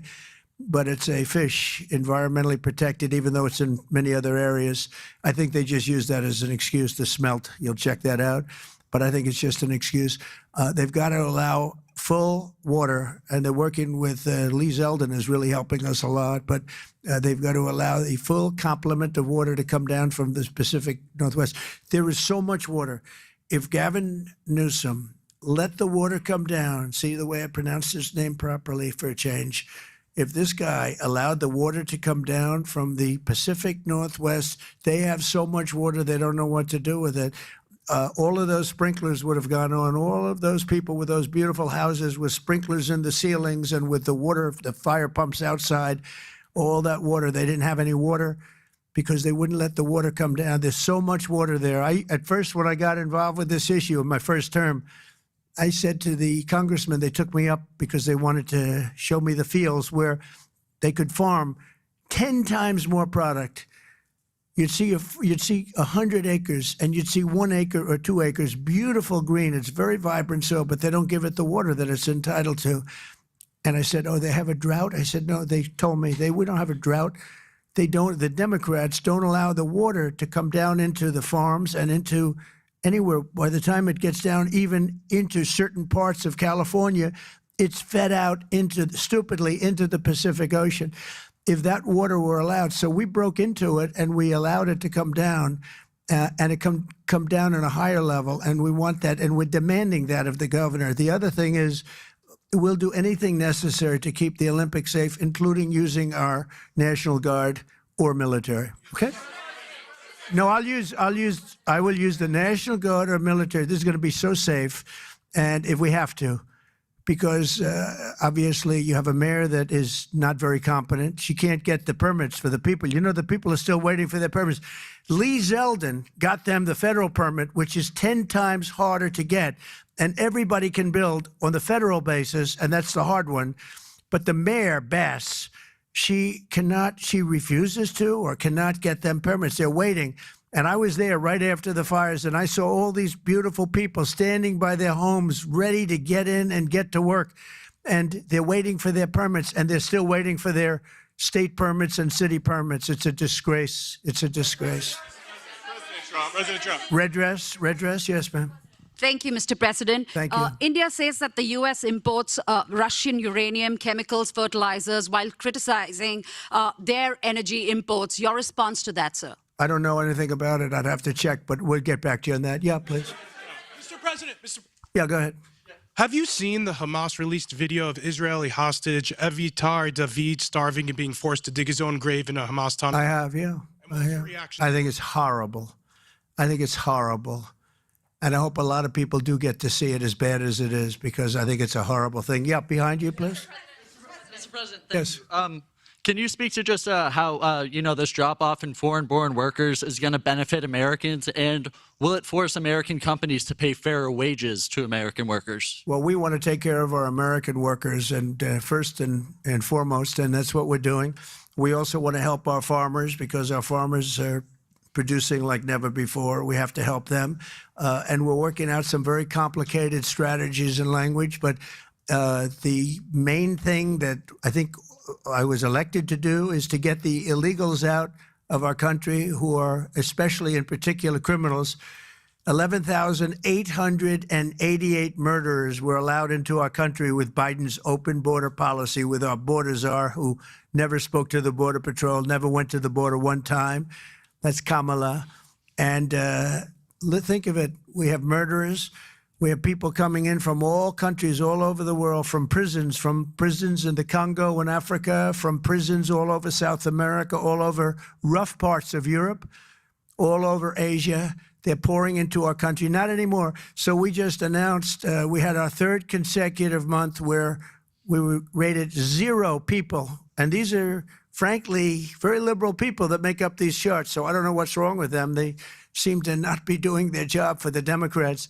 But I'm honored by the fact that they say it. We're very tough on the border.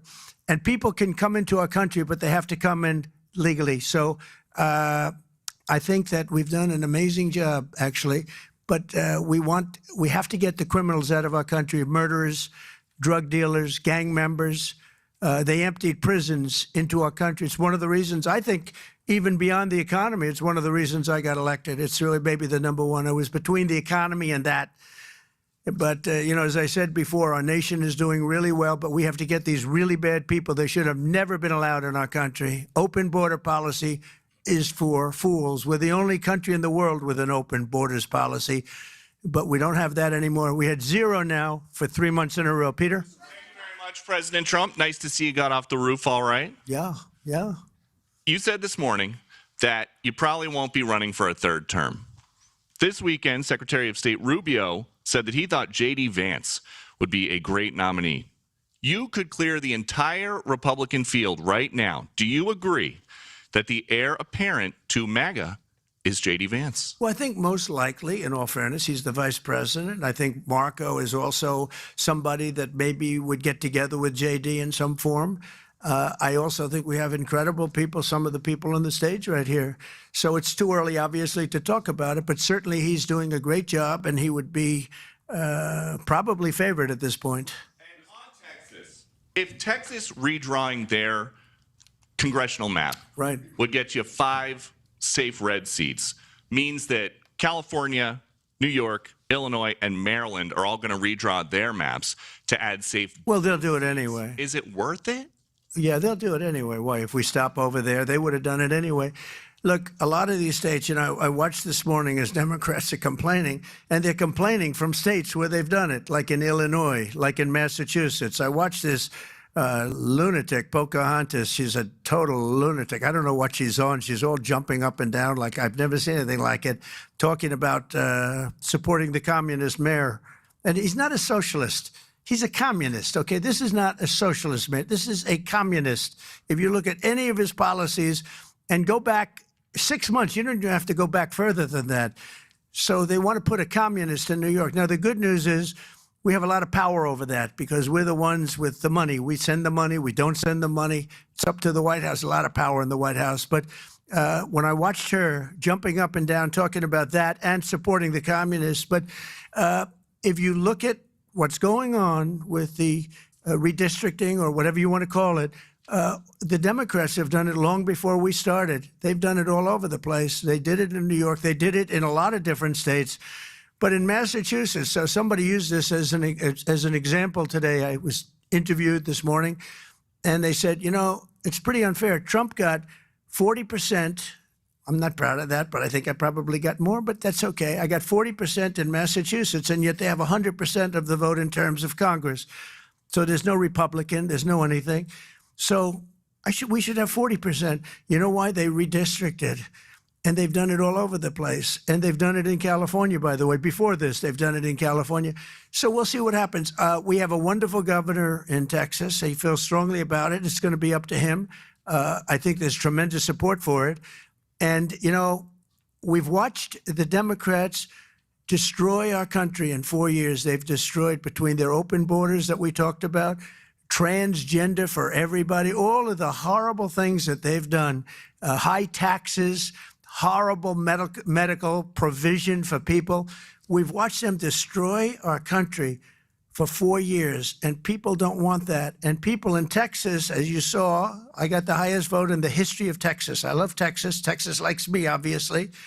But I got the highest vote, and that was checked out on the show. Did you see that, where they checked it out? They said he actually did get the highest vote in the history of Texas, which disappointed them. They were very disappointed to hear that.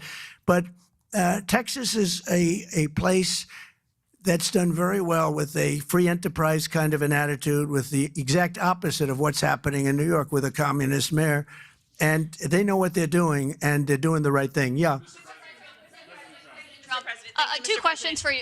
Mr. President, thank you. Texas Senator John Cornyn is asking for your help to force Democrats back to the state and hold them accountable. Do you want the federal government and the FBI to help locate and arrest these Texas Democrats who have left the state? Well, I think they've abandoned the state. Nobody's seen anything like it, even though they've done it twice before. And in a certain way, it almost looks like they've abandoned the state. It looks very bad. Yeah, go ahead, please. Should the FBI get involved? Should the FBI get involved? Well, they may have to. They may have to. No, I know they want him back. Not only the Attorney General, the governor wants him back. If you look, I mean, the governor of Texas is demanding they come back. So a lot of people are demanding they come back. You can't just sit it out. You have to go back. You have to fight it out. That's what elections are all about. Yeah, please. Thank you so much, President Trump. Two questions for you. One, were you aware of, and did you personally approve the prison transfer for Ghislaine Maxwell that your Justice Department? I didn't know about it at all. No, I read about it just like you did. And do you believe that she is? It's not a very uncommon thing. Do you believe that she's credible to be listening to? Your Deputy Attorney General sat down with her recently. Well, let me tell you, he's a very talented man.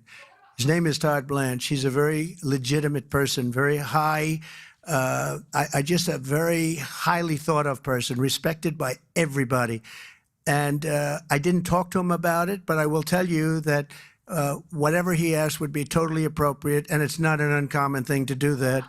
And I think he probably wants to make sure that, people that should not be involved or aren't involved are not hurt by something that would be very, very unfortunate, very unfair to a lot of people. But I will say this, Todd Blanche is one of the most highly respected people you'll ever meet. So I know this. I didn't discuss it with him, but anything he talked about with her or the fact that he did that, not unusual, number one, and most importantly is something that would be totally above board. Please. Yeah, please, go ahead. Thanks, Mr. President. Mr. President, how much more would you like DOJ to cut from the federal government? Well, it's not so much DOJ anymore. And by the way, I have to say that somebody from DOJ was very badly hurt last night. You saw that. A young man who was beat up by a bunch of thugs in D.C. And either they're going to straighten their act out in the terms of government and in terms of protection, or we're going to have to federalize and run it the way it's supposed to be run. But it's not a question of DOJ. We have great people, secretaries and all, working with DOJ and cutting with I said with a scalpel as opposed with an axe.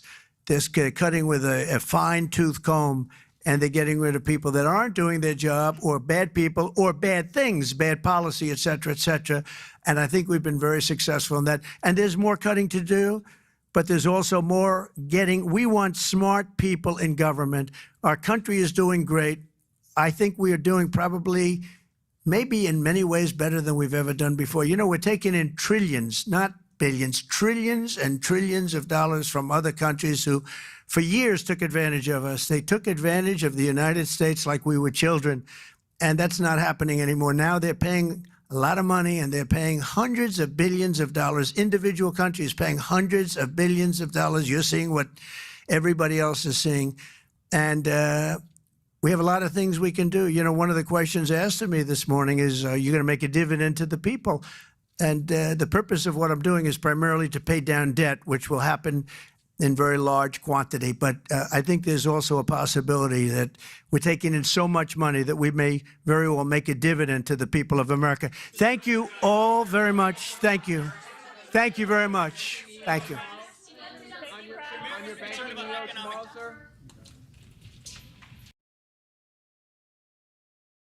Thank you very much, everybody. We have a lot of big signings, good signings, one in particular, which we'll save for the end. And I'll ask Will to go over these individually, and we can see how we do. Yes, sir. First, for your review, we have 56 sub-cabinet level appointments. This includes probably most notably 7 ambassador appointments. Those will be the first ambassadors, I believe, that you've transmitted to the Senate. Okay. And they're very good.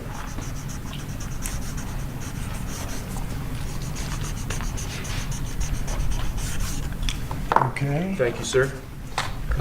Second, we have acting designations. We're actually designating Doug Collins to be the acting leader of both the Office of Special Counsel and the Office of Government Ethics.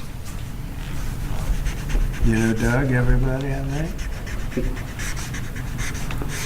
He was in charge of the fake impeachment hearings, remember? That I won very conclusively. Fake charges by the radical left Democrats. Okay. Next, sir, the Federal Executive Institute is a program that was set up during the Johnson administration to train senior-level government bureaucrats. As you've identified repeatedly in the last few years, the senior levels of our federal government are not adequately serving as stewards of taxpayer dollars, so we're recommending zeroing out that program effectively. We're actually getting rid of a few programs that are just a waste, just really a waste. Thank you, sir. Next, we have an executive order relating to the Foreign Corrupt Practices Act. As you've repeatedly identified, the way that this act has been enforced over the years has been devastating to American business opportunities and business competitiveness abroad. we are essentially ordering the Department of Justice to use its prosecutorial discretion in a way to ameliorate the negative effects of the Foreign Corrupt Practices Act, to allow Americans to do business abroad, and to allow our foreign partners to do business with Americans without fearing unjust prosecution. And for those of you that know this, it turned out to be, it sounds good on paper, but in practicality, it's a disaster. It means that if an American goes over to a foreign country and starts doing business over there, legally, legitimately, or otherwise, it's almost a guaranteed investigation, indictment, and nobody wants to do business with the Americans because of it. Nobody wants to do business. They say, look, we can deal with China, they can do whatever they want. We can deal with Russia, we can deal with anybody, and we have a normal life. You deal with America, the FBI gets over there. They don't investigate death and murders on the street in New York and Los Angeles. They go over and investigate a business guy trying to do business. So it made it very, very hard from a practical standpoint to make deals. They want to deal with the Americans, but they don't want to be under investigation every time they speak to an American, every time an American makes a phone call to somebody in a different country. It's a disaster for this country. And I guess it was a Jimmy Carter concept, and it sounds so good, but it's so bad. It hurts the country, and many, many deals are unable to be made because of it. Nobody wants to do business because they don't want to feel like every time they pick up a phone, they're going to jail.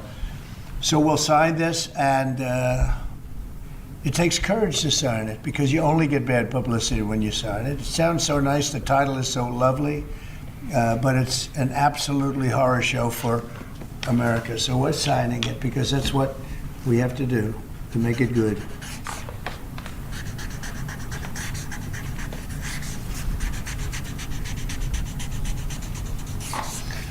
Okay, thank you. It's an important one. It's going to mean a lot more business for America. Okay. Thank you, sir. Next, this is an executive order relating to the use of paper straws.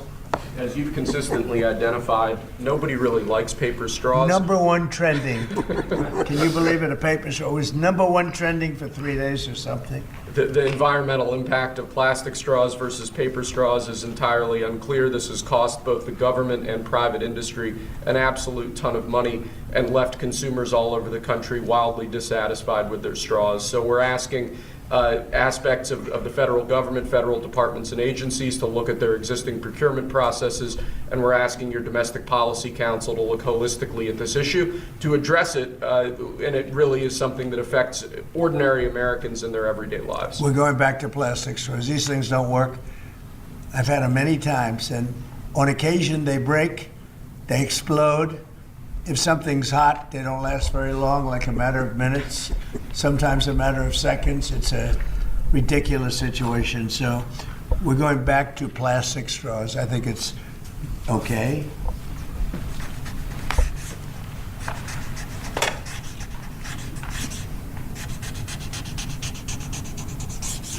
And I don't think that plastic's going to affect a shark very much as they're munching their way through the ocean. Okay. Thank you, sir. Next, we have a full and unconditional pardon for former Governor Rod Blagojevich of the state of Illinois. Good. It's my honor to do it. I've watched him. He was set up by a lot of bad people, some of the same people that I had to deal with. He wasn't quite as successful, but he had somebody that saw what was going on. I didn't know him other than I believe he was on The Apprentice for a little while. He was just a very nice person. He had a fantastic wife. She fought like hell to get him out. He was given a sentence of like 18 years, and there was a sort of a terrible injustice. They just were after him. They go after a lot of people. These are bad people on the other side. So I think he's just a very fine person, and this shouldn't have happened, and it shouldn't have happened to him, and let him have a normal life and let him go out and do what he has to do. So I'm signing this as a full pardon. Rod Blagojevich. Mr. President, are you considering him for ambassador to Serbia? No, but I would. I mean, He's now cleaner than anybody in this room. You got a pardon. He's cleaner than anybody in the room. Okay. Thank you, sir. Next, in 2018, you imposed ad valorem duties, tariffs on imports of steel at a 25% rate. Since that time, a large number of exclusions and exceptions to that tariff rule have been implemented. Because of the damage to the United States steel industry that those exceptions and exclusions have imposed, we're now, this order would reimpose that 25% ad valorem tariff rate on imports of steel, and it's presented for your signature now. Okay. Do you understand what that means? It's a big deal. It's a big deal. This is the beginning of making America rich again.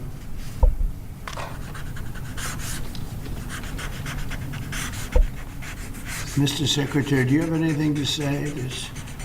As you know, Howard is Secretary of Commerce, doing a fantastic job. And what do you have to say about it? So when you imposed the tariffs the first time, Right. you added 120,000 jobs.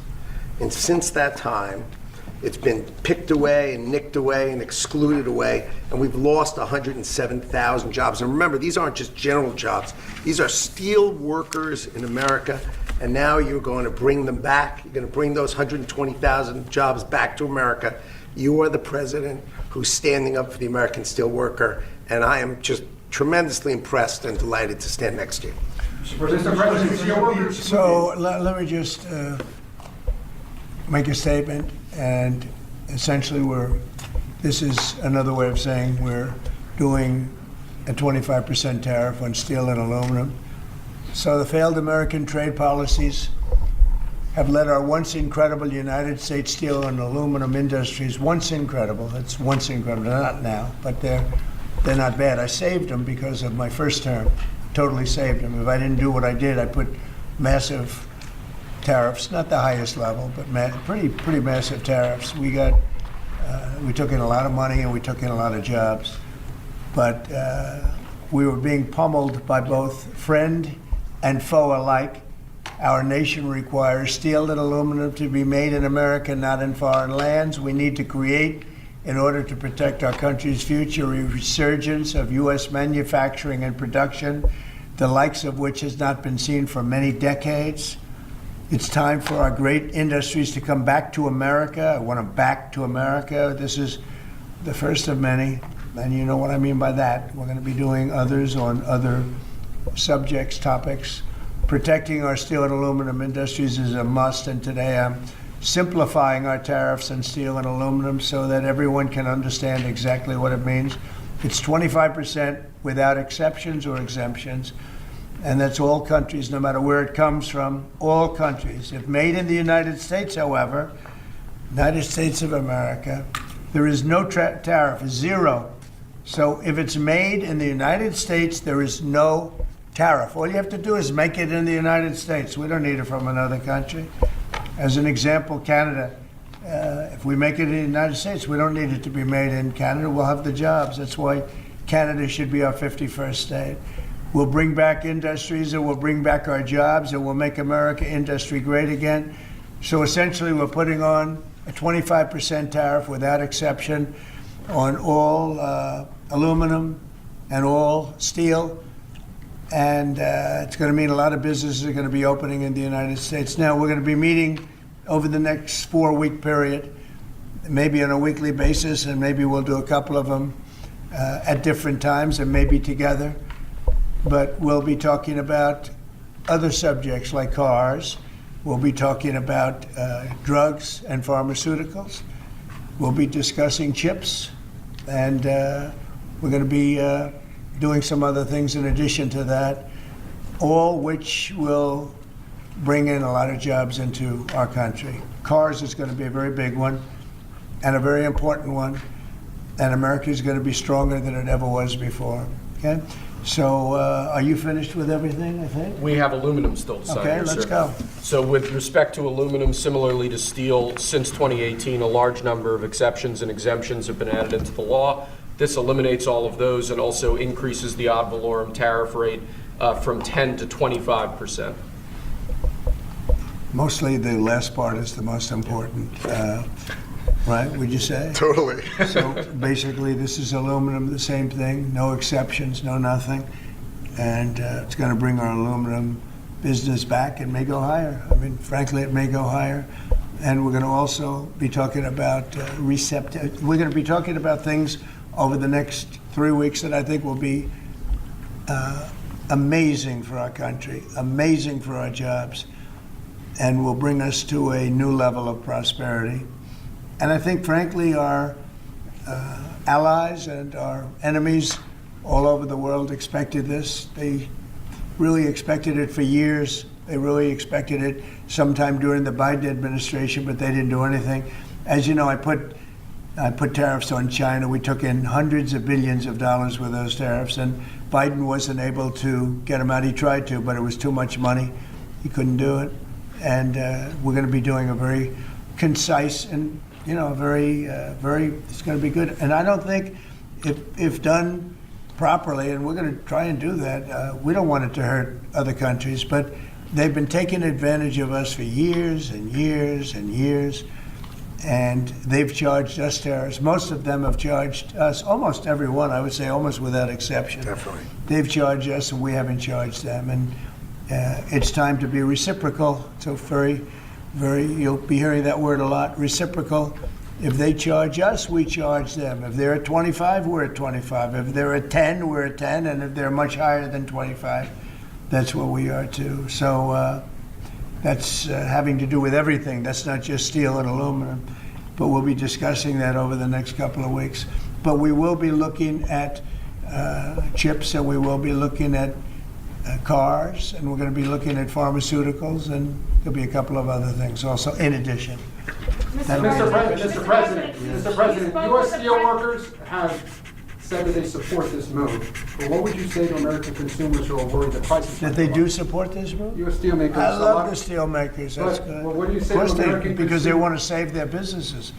U.S. Steel will now be a very valuable company. Anybody that makes steel is going to be great. Anybody that works in big steel is going to be very happy. But what do you say to consumers who are worried about prices, sir? Oh, I don't think you're going to. No, you're going to ultimately have a price reduction because they're going to make their steel here. There's not going to be any tariff. These foreign companies will move to the United States, will make their steel and aluminum in the United States. Ultimately, it'll be cheaper. But we'll also have jobs, many, many more jobs. Sir, what are you looking at in terms of tariffs on cars and chips? Well, we're looking at numbers, and we'll be coming up with a number, but we make some of the finest cars in the world, and some companies prohibit us from selling those cars in their countries. But they sell us cars, they send cars to us, and we don't do that. We charge nothing or 2.5%, and they'll be charging 100%. They'll be charging much more than that if you look at some of them. So I think those days are over. But we'll be announcing on other things, such as cars. We got some other things we'll be doing. But the biggest thing is reciprocal. We want tariffs to be fair.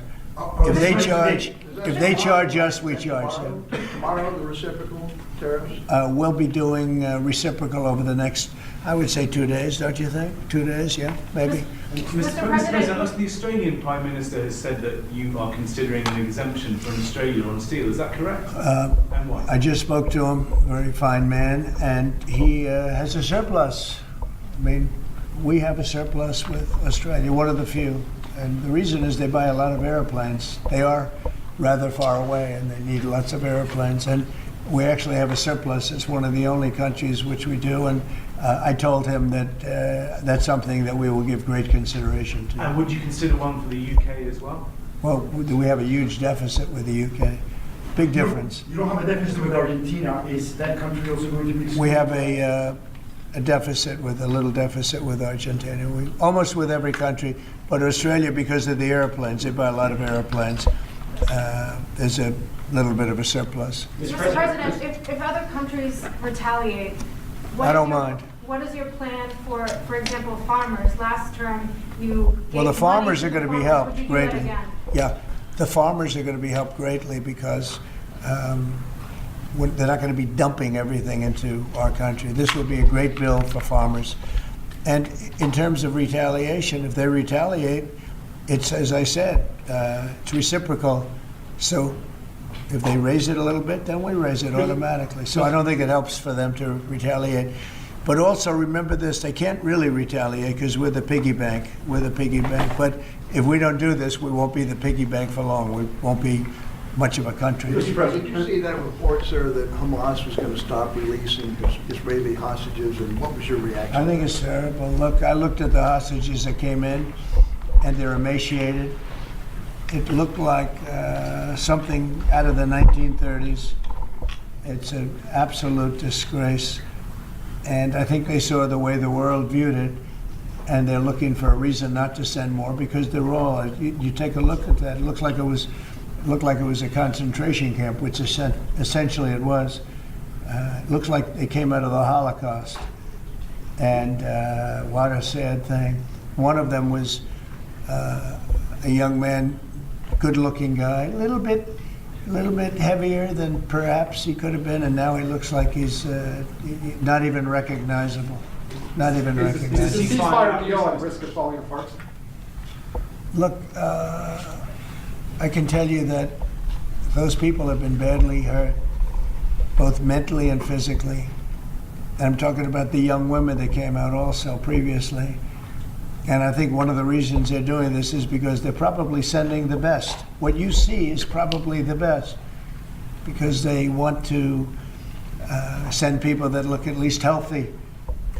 And that's not healthy. These people have been badly hurt. They've been interviewed by our representatives. They've been interviewed by Israeli representatives, and they're really hurting. They are really hurting, mentally and physically. And I think Hamas is looking at that and saying, well, it's not going to get much better than that because they probably send out their best as a representative, and they've got more to send out, and they probably feel that they can't do that because it's not going to make them look very good. Is the ceasefire now over, but if they delay that, sir, should the ceasefire then be off? Well, I would say this, and I'm going to let that because it's Israel's decision, but as far as I'm concerned, if all of the hostages aren't returned by Saturday at 12 o'clock, I think it's an appropriate time. I would say cancel it and all bets are off and let hell break out. I'd say they ought to be returned by 12 o'clock on Saturday, and if they're not returned, all of them, not in drips and drabs, not 2 and 1 and 3 and 4 and 2. Saturday at 12 o'clock, and after that, I would say all hell is going to break out. And I don't think they're going to do it. I think a lot of them are dead. I think a lot of the hostages are dead. I think it's a great human tragedy what's happened, how people can be that mean to do. I mean, the one guy was laughing when a hostage, he thought his family was alive, found out the family was dead, and his captor, so to speak, started laughing because he thought it was so funny. You know, this is a different group of people. No, I would say Saturday at 12, we want them all back. I'm speaking for myself. Israel can override it. But from myself, Saturday at 12 o'clock, and if they're not here, all hell is going to break out. Mr.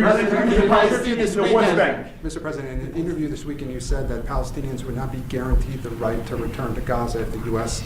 were to develop it. What did you mean by that? And we've spoken to a lot of Palestinians. They would love to leave Gaza if they could find a place to be. And I've spoken to various leaders of various countries in the not so, distant area from where we're talking about, the Gaza Strip. And I think they were very positive about providing land. What we need is land. And if we could build a nice place for people to live safely, everybody in Gaza would do it. They've been persecuted, they've been spit on, they've been treated like trash, and they would love to get out of Gaza. But until now, they never had an alternative. Now they have an alternative. And As far as Hamas is concerned, you're seeing the real Hamas now with the hostages. So what if they don't leave? On Gaza, you have the... Who are you, from where? The Wall Street Journal, sir. Yeah, that's what I The Jordanian leader is coming in to see you. Yeah. Folks in Jordan have expressed Tomorrow. opposition to taking in more Gazans, more Palestinians. How are you going to convince him to do otherwise? I think he'll take. I mean, I do think he'll take, and I think other countries will take also. They have good hearts. I think they'll take. But what about the Palestinians who just won't leave? Our team has spoken to many in Gaza. They're all going to leave when they have a place that's a better alternative. When they have a nice place that's safe, they're all going to leave. It's a hellhole right now. But how are you so sure? Would the U.S. force them to leave? You're going to see that they're all going to want to leave. Mr. President, when it comes to Saturday at noon, there's an American hostage who's still being held by Hamas right now. Are you worried about his Look, life? you know, who knows? Are they alive? Are they not alive? But I saw the condition. When I saw the condition of the last ones that came out, and the women too, everybody. The one woman had her hand blown off because she was trying to stop a bullet being fired at her, okay? Kind of a situation as that. You saw her. I just think it's time to either you release everybody. They're not going to be alive right now. Based on what I saw over the last 2 days, they're not going to be alive for long. Saturday at 12 o'clock, and after that, it's going to be a different ballgame.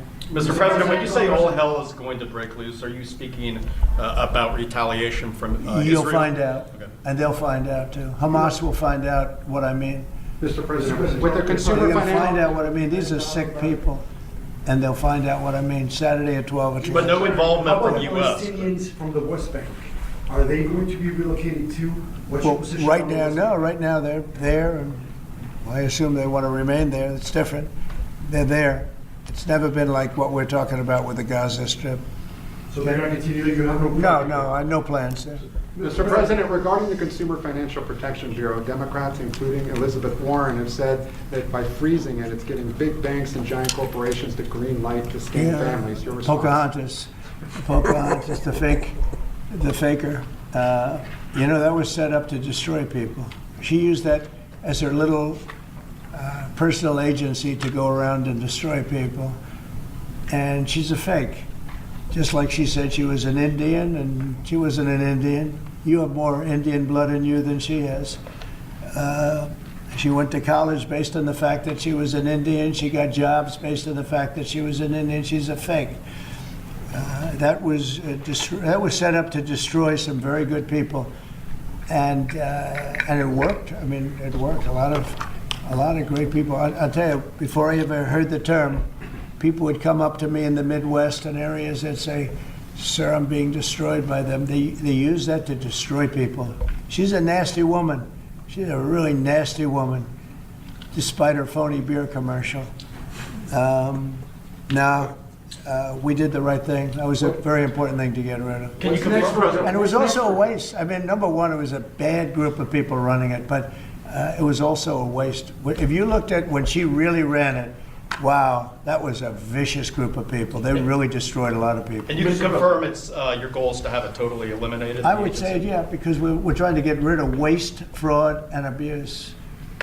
What's next? And didn't I hear that somebody made like $38 million or something running a little agency? What was her name? What was her name, and what did she do? And what was that all about? All the money that she made. Does anybody know? Okay. Yeah, Brian. Go ahead. Good to see you. The latest CBS poll has your approval ratings at an all-time high, despite all these controversial subjects and executive orders that you're doing. I want to get your thoughts on that, how you really connected to mainstream America.